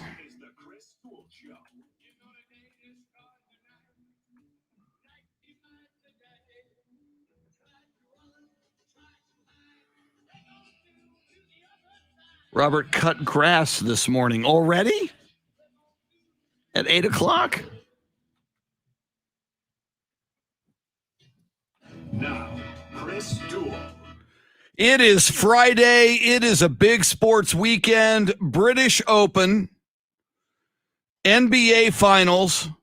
And Shannon, I have said this for years, even before I was a sports talk guy, before I talked about sports and talked about sports with you on the radio. I always believed, and it was true in my life, as a big sports fan, the dark ages of sports would be from whenever the Spurs season ended until the beginning of Dallas Cowboys training camp. And I know there's the British Open, there's Wimbledon, there's Tour de France, there's baseball. I know. But just for me, and sometimes I would extend that because I enjoy, usually the NBA ends in mid-June. So if it was good, the finals were good, even if the Spurs weren't in them, I'd go, all right, I'll extend. The dark ages don't start till the NBA ends, even if the Spurs aren't in it. Now this year, because of COVID, we're still doing the NBA finals, and they're going to last into next week. I think Tuesday, one way or another, there's going to be a game 6, but Dallas Cowboys training camp begins in 5 days. So technically, or depending on how you observe the dark ages of sports, we only have 5 more days until the heavenly light of football shines down upon us. So my dark ages are typically like the first few weeks after the Super Bowl. Ooh, that's tough. Yeah. I'm a little and I think it helps this summer with the Olympics and all that's going on. And then all these soccer international tournaments that we've had. So it's not been as bad for me as it typically is, because fall is certainly my favorite time of year. Yes. And again, with the NBA going deep, it hasn't been as bad for me either, but it's still, man, there is something special about football. And not only does Cowboy Camp begin with the Jerry Jones, Stephen Jones, Mike McCarthy State of the Cowboys speech, which is in 5 days on July 21st. But yesterday was the 3-week mark until the Thursday night Pro Football Hall of Fame game at Benson Stadium in Canton, Ohio. It's going to be the biggest. We've talked to James Allen, our guest, about it a lot, but it's getting closer. Not only the game itself, but easily the biggest weekend in the history of the Pro Football Hall of Fame, because the 2020 class and the 2021 class, which means also the 100th anniversary class of the Pro Football Hall of Fame, is getting inducted. It's going to be a huge weekend in Canton, Ohio. On the phone line, our good friend and board member of the Pro Football Hall of Fame with his own walk-up music. And he and his family, and we talked about it as well, a very special honor, a very special designated room and area named after him and his family at the Pro Football Hall of Fame. The one and only James Allen, back from Las Vegas. James, how you doing? Good morning. I'm battling a little bit of a cold this morning, so I know Mom's listening. Mom, yes, I'm going to see a doctor, but I'm doing fine. Well, and speaking of, you were in Vegas a week ago when we talked to you. I saw on Facebook you and your son not only enjoying the shows, but you went on stage and were part of one of the shows in Las Vegas. That's pretty cool. Yeah, Chris Angel, he's a great guy. Look, we went to several shows and really just behind the scenes, a really good guy. So that was kind of a kind of a trip, and I enjoyed it. So I was very blessed. Did you guys know Chris Angel was going to bring you up on stage, or was it random? How did that happen? No clue.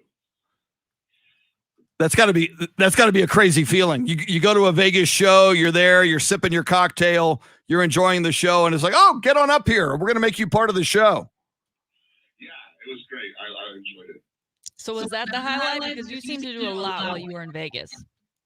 Well, it's just my son and I, he's 18, so there's no gambling, no nothing. We spent a lot of time, but I was really proud of him entering the West Coast AAU Olympics, Junior Olympics, and going against all those guys in California. And he came in third, and the two guys above him were seniors and actually getting college scholarships. So that was the highlight of the trip, and also just spending. We actually, after all the shows and dinners, we would actually go up to the room and play cards till 2 or 3 in the morning. So that was the highlight. Very cool. And for listeners who may not know, James Allen's son, James Jr., a shot putter, a prolific state of Texas level champion shot putter, was out there in that tournament in Las Vegas. He's a Churchill High School student and athlete. I got to ask you, before we talk some football, you said you would play cards with your son until 2 a.m. What is your go-to card game that you would play at night with your son? What kind of card games do you guys play? He loves, and we brought a bunch of real poker chips. He loves playing one-on-one hold'em, and that's he loves. He's very good. He understands the strategy of position and betting and everything else. And yes, he beat me.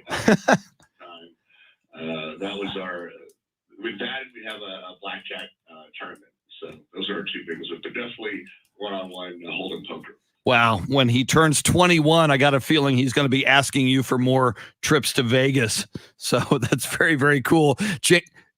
Yeah, there you go. All right, James, got to ask you, man, it's maybe sadly, in fact, the biggest story in professional football in the last 48 hours. And again, one of the last guys we would have expected to be associated with a story like this, Richard Sherman, famously one of the anchors of the Seattle Seahawks Legion of Boom defense and defensive secondary, Super Bowl champion, 2 Super Bowls with the Seahawks. If Pete Carroll didn't call that pass play on the goal line against the Patriots, Richard Sherman would probably have 2 Super Bowl rings, most recently with the San Francisco 49ers, where he also went to the Super Bowl, and very notably the vice president of the NFL Players Association.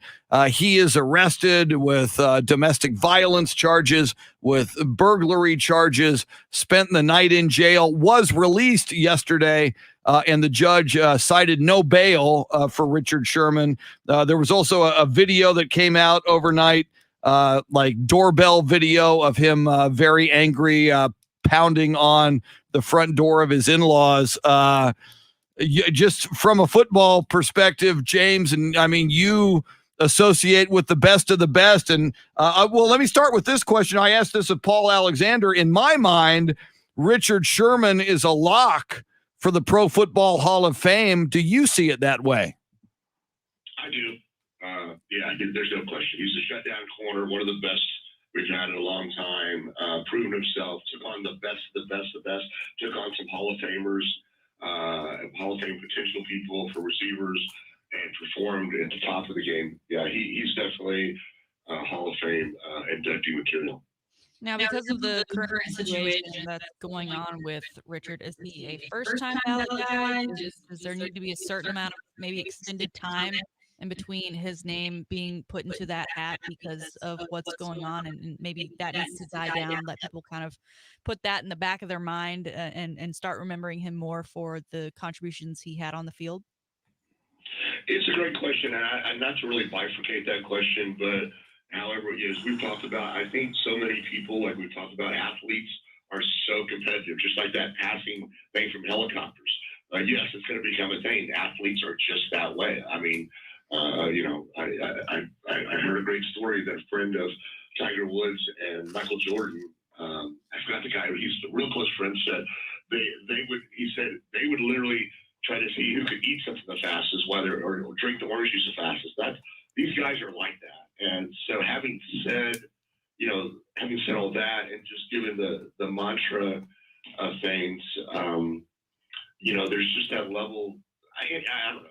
I don't want to get too much into it. I think that first round Hall of Famer thing is becoming too much lately of these young guys focused. All the other gold jackets, and again, I'm not a gold jacket. I only wear a blue jacket. But talking to them, if you get in that team of less than 300 people that are in 107 years have played the game, just be glad that you got in. And there's too much of this first round thing. So I don't really can't answer that. Does this affect it? The latest things are he's really faced with misdemeanors. There's a very wise book out there that says he was the first with the sin, throw the first stone, and everyone, corporate executives, teachers, nurses, doctors, military people, myself included, have all done things. They happen to, if they get a ticket, it's all over the news. I don't know the details, but so far it looks relative that the NFL is not even really getting involved. Even the local judge, it's just he was very upset. He's mad at his father-in-law, even his own wife. So I think this is going to blow over very quickly and really have no effect on his ability to get into the Hall. Yeah, because that's and I'm glad you say that, James, because it's so interesting. You look at a life's work of Richard Sherman, and Richard Sherman, he's been a philanthropist. He's helped kids. He's helped causes. He's helped people who needed help. Vice president of the Players Association, Stanford graduate. I mean, and you make a great point. We have all had our moments. I mean, thank God most of us at our worst moment, there's not video of it, and there's not a recorded phone call from us or perhaps our spouse, looking for help in a moment like that. So I hope it's the case. But it reminds me, James, I know, different voters who vote for the Pro Football Hall of Fame, sometimes when there is something legal, it can hurt you. And to my mind, one of the biggest names, and I'm a Cowboys fan, and I love this man, Bob Hayes, the late, great Bullet Bob Hayes, late in his career was arrested on a cocaine charge. And a lot of people believe that's one of the reasons it took so. I mean, to me, that guy, the world's fastest human, he changed the way defensive secondaries had to play against wide receivers because nobody could stop him. So they had to create zone defenses because not one man could cover Bob Hayes. To me, he was an absolute, should have been a first ballot Hall of Famer, did not get in for many, many, many years. In fact, died like Ken Stabler before he got into the Pro Football Hall of Fame. And a lot of people think it's because he had some problems with the law late in his career. So to be honest, I hope this does not happen to Richard Sherman, but it'll be interesting to see how that story plays out. Just got to ask you how you're feeling right now, James Allen, less than 3 weeks away now from the big weekend and kicking off with that big football game, Cowboys Steelers at the Pro Football Hall of Fame. Are you starting to feel the fever yet? Yeah, I am. And as you know, the commissioner gave the Cowboys and Steelers, as you mentioned, the July 21st ahead of training camp for the Hall of Fame game. And excuse me. Yeah, it's. I'm starting to feel it. A lot of things are coming out through the hall. There's some more stuff. There's even something else that I'm going to be presented with after the induction, and my parents don't even know about it. So I know y'all are listening, but we'll keep quiet. So I'm getting kind of excited about that. But yeah, just the whole football aspect is starting to. Once training camp starts here pretty soon, like you said, Cowboys and Steelers coming up first. It's really going to kick in and get us kind of back into the NFL. Now, James, I wasn't aware that this was announced a couple months ago, but it is official that Peyton Manning's good buddy, Brad Paisley, will be performing at the festivities for the Hall of Fame inductions at the end of it all, as well as Leonard Skinner. Is that an odd pairing? And as a guy who has been to many of these events year in and year out, where does this rank among best performers? Wow, I love Brad Paisley's music. I like that he takes comedy and he doesn't take the stuff. If you've seen his videos and with Jason Alexander, I love those things. Peyton and Brad are actually extremely best friends, and yes, that's why he got it. Leonard Skinner, believe it or not, Paisley's an old country guy. Leonard Skinner is not going to be flying any Confederate flags or doing that stuff, and et cetera. But I would tell you the best one I've seen. And I mean, I like this band. I mean, I'm not, biased or anything else, but Aerosmith, Steven Tyler, and Joe Perry are massive NFL guys. And they were on the end of their tour. They were done. They don't need any more money. We worked out a deal with them, and they came. And Steven Tyler, along with Joe Perry, got a chance to meet backstage. By the way, he is a hoot. If you're a woman, Shannon, just hold on to yourself because he will hit on every woman in the place. Wow. And the guy, I'm not trying to drop names, but I was in the concert. I was next to Butch, I was next to Moose Johnson, right, from Cowboys, and we were just commenting. This 70-year-old guy is jumping around, doing the splits, laying on the ground, and he almost played for 2 hours. Wow. And his contract was for 1 hour. And even people I know that are big concert fans and big things, so it's going to be tough to beat Aerosmith. I'm just going to tell you, because he went for almost 2 hours and literally poured everything he had to it. So that's going to be a tough one to beat. But yes, Peyton. All the guys, Gold Jackets. Peyton's kind of the guy. There's always one of those guys in the class. And Peyton said, "Well, I'd like my good buddy Brad Paisley," and we kind of do that because even Brad Paisley, due to COVID, couldn't come to Super Bowl, but he phoned in a big video live making fun of his buddy Peyton. So I'm looking forward to that. Very, Smith would be tough to beat. Very, very cool. James Allen of the Pro Football Hall of Fame joining us. James, I just want to get your thoughts as well. I mean, if there was ever a lock for the Pro Football Hall of Fame, as soon as his eligibility happens, Tom Brady, obviously, the current greatest quarterback ever in NFL history. I know Patrick Mahomes hopes to someday take that title, but we find out this week, James, that Tom Brady played all of last year with a torn MCL. Apparently, he sustained that injury in 2019 while he was still with the New England Patriots. So he signs with the Tampa Bay Buccaneers, doesn't tell them or anybody about this injury, somehow manages it throughout the season, and leads the Tampa Bay Buccaneers, a brand new football team. And I think a lot of people lose sight of this. We go, it's Brady. Yeah, he won another. It's to go to a brand new football team, new coach, new offense, new personnel, and find a way to lead that team to the Super Bowl. And oh, by the way, it's the Tampa Bay Buccaneers, who were kind of a perennial laughingstock, especially recently, in a division with, Drew Brees and the New Orleans Saints, and in a conference going up against Aaron Rodgers and having to beat them in Lambeau. I just think it's remarkable. But the legend of Tom Brady, James, I think it even gets even bigger now with this story that he played an entire season and won a Super Bowl with a torn MCL.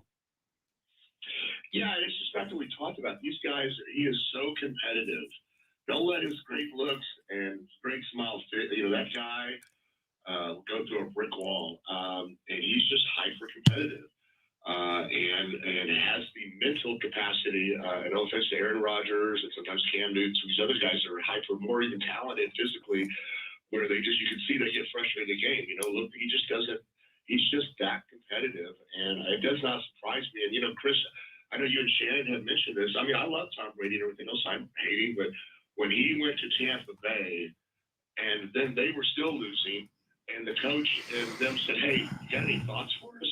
The guy, you didn't find out till later. He sat down with them, devised schemes and scouting, and turned the whole season around. Now that, to me, that Tampa Bay thing put him. I mean, Super Bowl rings are great, but remember we talked about culture and quarterbacks. I.e. Aaron Rodgers, like that, are not good. You have Peyton Manning's on one side, you have Aaron Rodgers on the other side.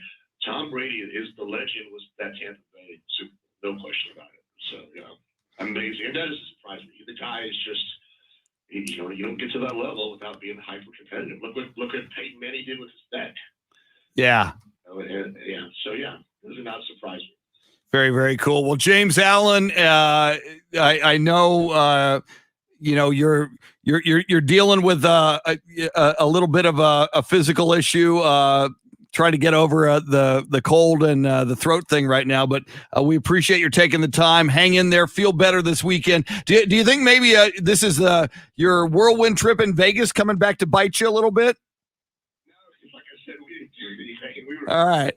The most vanilla Vegas trip in history. It's just the last couple of days.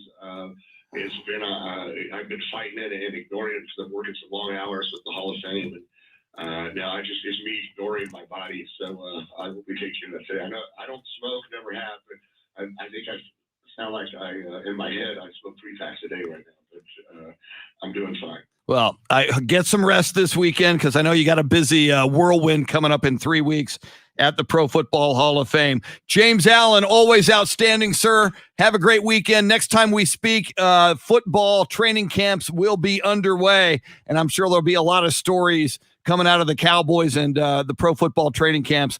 So we look forward to talking about those items with you next time. James Allen, thanks for coming on. Have a great weekend. You too, buddy. All right, James Allen on the board of the Pro Football Hall of Fame. Coming up, Steve Sarkisian. Not a guest on the show yet, but he was at Big 12 Media Days, so we will hear his audio, a big chunk of his audio.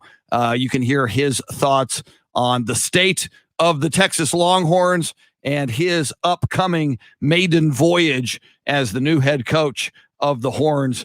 The thoughts of Steve Sarkisian. Then we will react to that with you coming up. She is Shannon Salty Sweeney. Dave Ayler, your soundscape stylist. We're with you till 9 on the Chris Duel Show. Woo!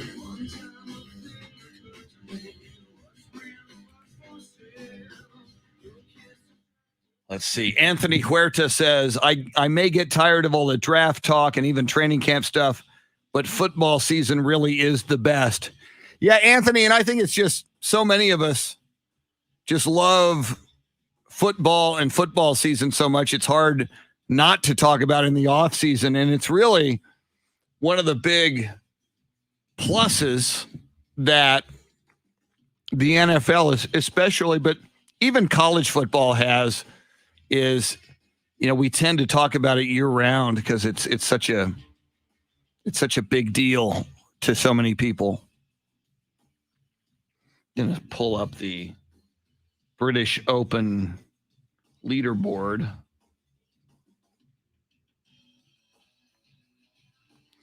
Let's see. Colin Morikawa finished 6 under for the day today, so he's 9 under for the tournament.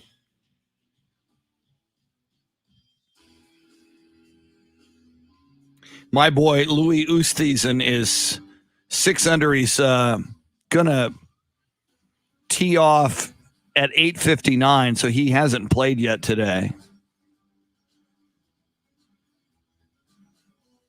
So Colin Morikawa shot the 64 that Oosthuizen did yesterday, also with a 64 today, and moving into a tie with Oosthuizen and some others is Emiliano Grillo. I don't know him, but he dropped a 64 today. He went up 46 places in the on the leaderboard. Wow. On the leaderboard, it shows you how people either went up or went down to move up 46 slots into a tie for second is pretty nice. He had shot a 70 yesterday and a 64 today. All right. Final half hour coming.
Do you have the Steve Sarkisian audio ready? Cool, thanks.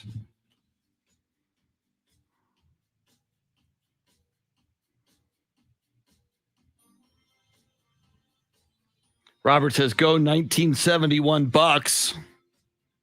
Whoa, John, did it already drop? It's on my list. It's on my list for this weekend so that I can give it a full review on Monday. Space Jam: The Legacy. Woo! Yeah, I got a busy weekend. I got to watch Space Jam. Let's see, I got to watch McCartney 321 on Hulu, and that's 6 episodes. I got to watch Ted Lasso. I got to finish season 1 by the 23rd, by a week from today.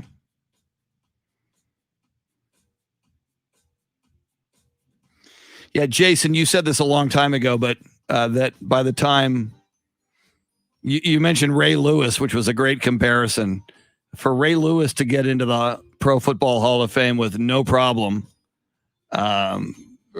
Richard Sherman's, the charges against Richard Sherman pale in comparison to 2 guys dying at the hands of dudes in Ray Lewis's limo. You know, by the way, Ray Lewis's clothes that night disappeared because they had blood on them. Don't get me started on Ray Lewis.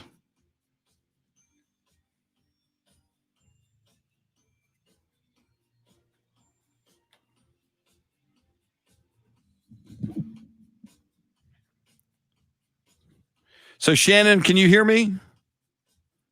I don't think she can hear me yet. I'm going to have her set up this Steve Sarkisian thing. Here we come.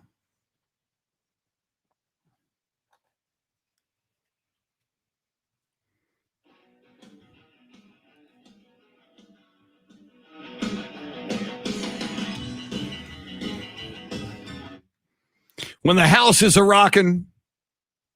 You know who's rocking, Shannon? By the way, Chris Duel show with Shannon Salty Sweeney. Emiliano Grillo. You ever heard of that guy, Shannon? Emiliano Grillo? I don't think so. I hadn't either. He shot a 64 today. Oh, He's done in round 2 at the Open. He shot a 64 on this leaderboard that I have online. He went up 46 places. He's now tied for second yeah. with my boy Louis Oosthuizen. Did I get his pronunciation? How do you pronounce it? Louis Oosthuizen. And of course, Colin Morikawa, a 64 today. He was 6 under today. That's what Oosthuizen had yesterday, was a 64, which was the tied for the best ever opening round. So Morikawa and Emiliano Grillo said, we got your 64 right here in round 2. So big round for them. Oosthuizen will tee off here just before the top of the hour, and we'll see if he can be as good today as he was yesterday. Jordan Spieth just apparently getting underway now as well. We'll if we get a chance to update the leaderboard at the British Open before we're done here in round 2, we will do that. But Shannon, big news for Longhorn fans everywhere, and therefore college football, because the Longhorns are just such a big deal on the college football landscape. Big 12 media days yesterday, and we heard from the coach himself. Yes, Steve Sarkisian got to close out the coaches on the main stage during Big 12 media days. He spoke for about 15 minutes. If you haven't seen it and you wish to see the whole thing or hear the whole thing, that is over on the Chris Duel Show blog page on both Ticket 760 AM 1300 The Zone's websites. But I pulled, I think, my favorite clip for a number of reasons from his talk yesterday. Brian Davis of the Awesome American Statesman asked him, he's like, there's a new stadium, there's all these new facilities, but what's it really going to take for this team that's been probably at best average for the last 10 years or so? What is it going to take to see them go to that next level? And Stark had a great response.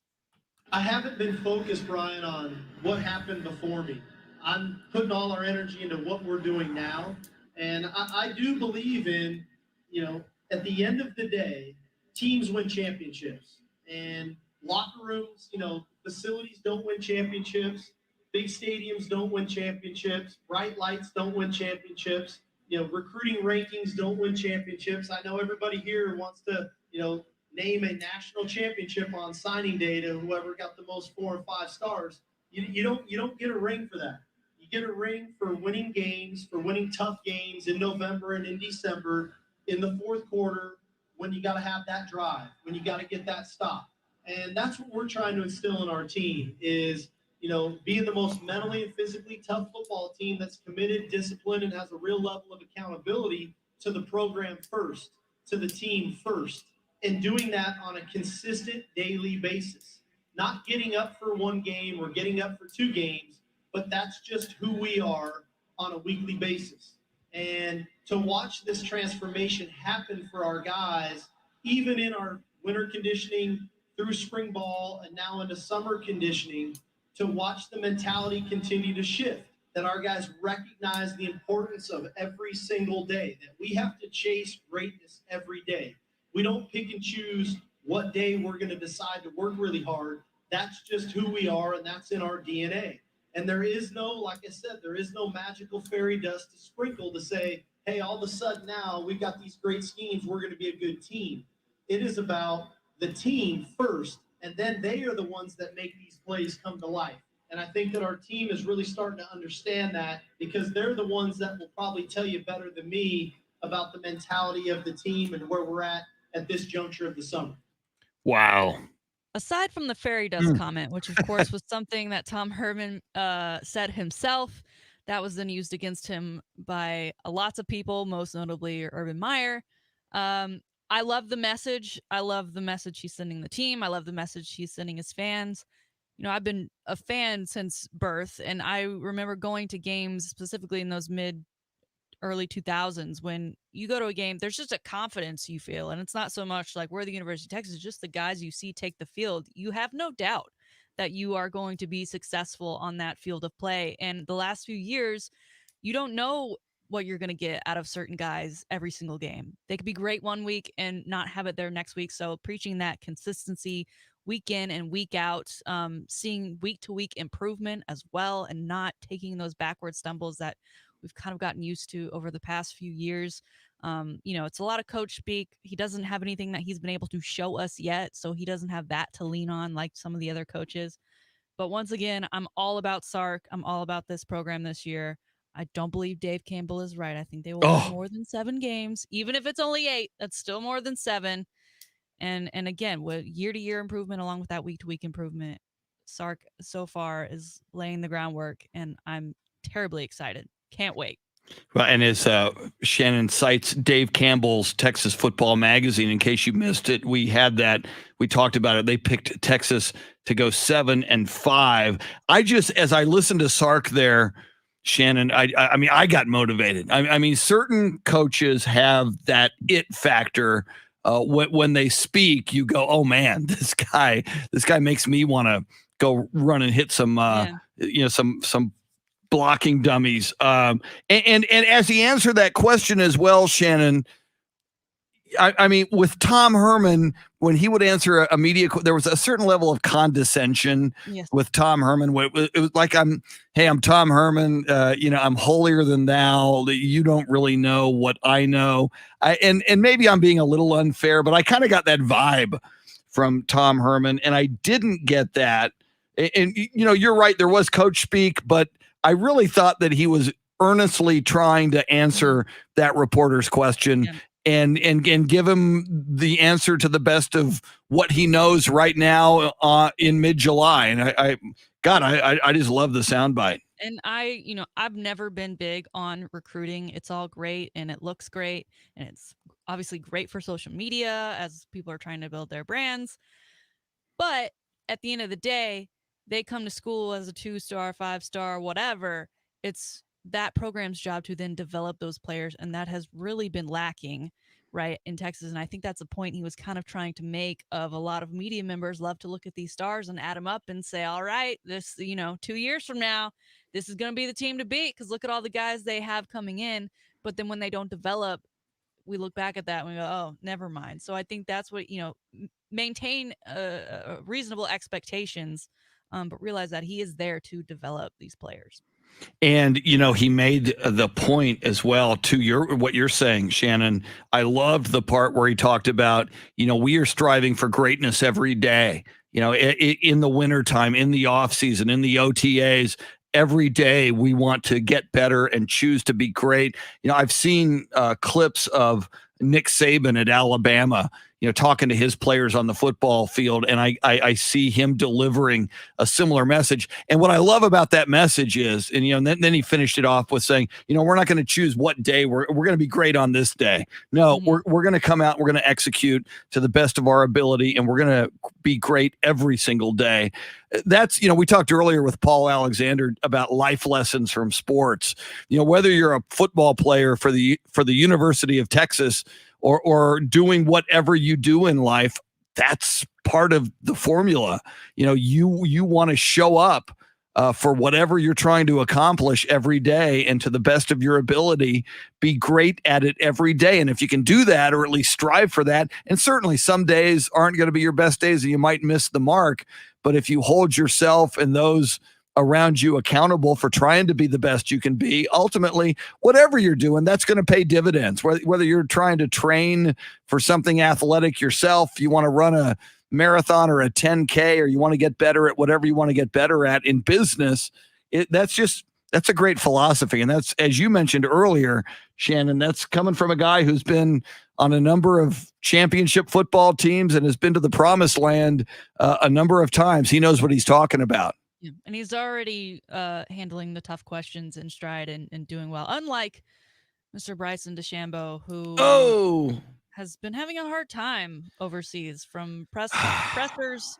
answering questions, was a little bit of like that condescending Tom Herman likeness. And I know one reporter, whether it was an accident or not, did call him Brooks.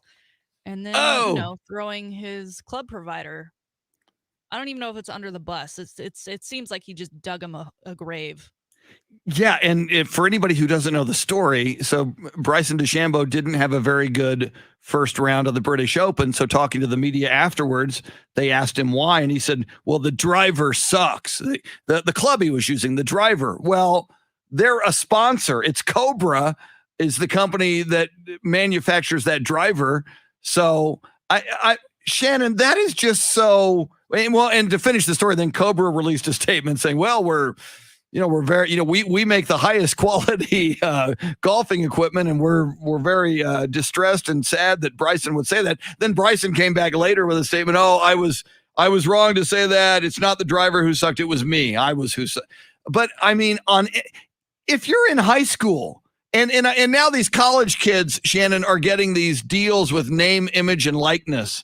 If someone is your sponsor and you're going to say this sponsor sucks, how ignorant is that on every level?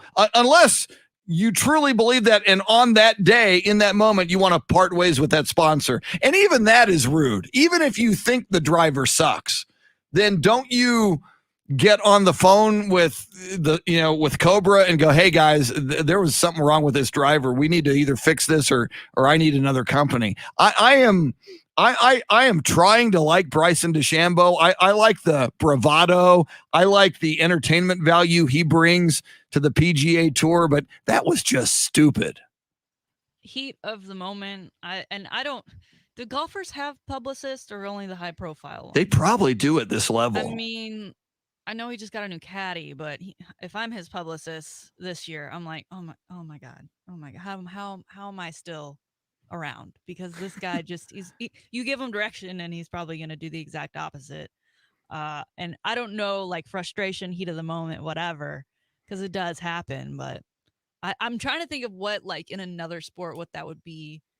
I mean, it's almost like Zion. Yeah, the shoes. Yeah, and perfect. At the time, obviously, he wasn't sponsored. He just happened to be wearing Nikes. But it's not like he came out and he's like threw it on Nike to say they're the reason, whatever. I mean, he's no, because that would be stupid. As a Jordan guy. Yeah, because that would be stupid and ignorant of him to do that. Everyone else made it about Nike, but now you have Bryson who is bashing Cobra, and now everyone is. I mean, their next quarter should be interesting to see what their sales look like after this. And it'll be interesting to see how much longer he might stick around with Cobra. So, wow.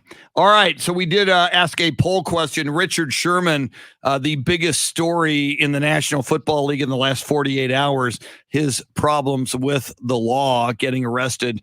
Shannon, what does our poll question reveal to us? A lot of people agreeing with our man, Paul Alexander, Coach A, with believing he'll never play again. Man. And it's, you take a risk on anybody you sign, but when this kind of storm of media, no one wants to take that on. And then that, I don't know, like it's again, so out of character for him that you can't sit here and be like, well, it's a character problem, but it is a media problem. I mean, we're just talking about Bryson and his publicist, right? Like if I'm in that department for a team, I'm like, we don't want to take this on right now. We've got other problems we need to address first, like what we already have. Why would we bring that in? And so weird. Just a month or two ago, I was talking about how much I wanted Richard Sherman, and I still kind of would take him for the Cowboys. I think he could be a positive influence in that locker room. But also, and you mentioned, and I think we should all remember this in this case and in any case, don't judge Richard Sherman's life by one incident. And granted, it's an ugly week for Richard Sherman, but the guy's done a lot of good, and hopefully we will examine his body of work when deciding what Richard Sherman is all about. We want to thank James Allen of the Pro Football Hall of Fame, who was playing a little hurt today, but did a fantastic job, as he always does, on the show, along with Coach A, Paul Alexander, both of those guys, outstanding as always. Shannon Salty Sweeney, spectacular week. Thank you so much for all you do. Thank you. I hope you enjoy Space Jam. Yeah, it is. I saw John Williams said it's already dropped on HBO Max. I will watch it. You should watch it too. We should be like Siskel and Ebert and give our review on Monday.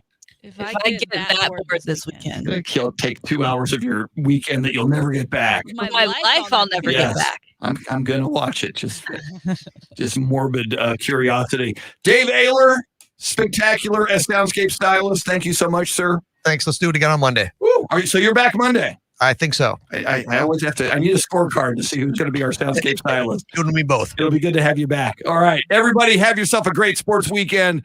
Be good to one another. Be safe, and we will see you on Monday. Thanks for listening to the show.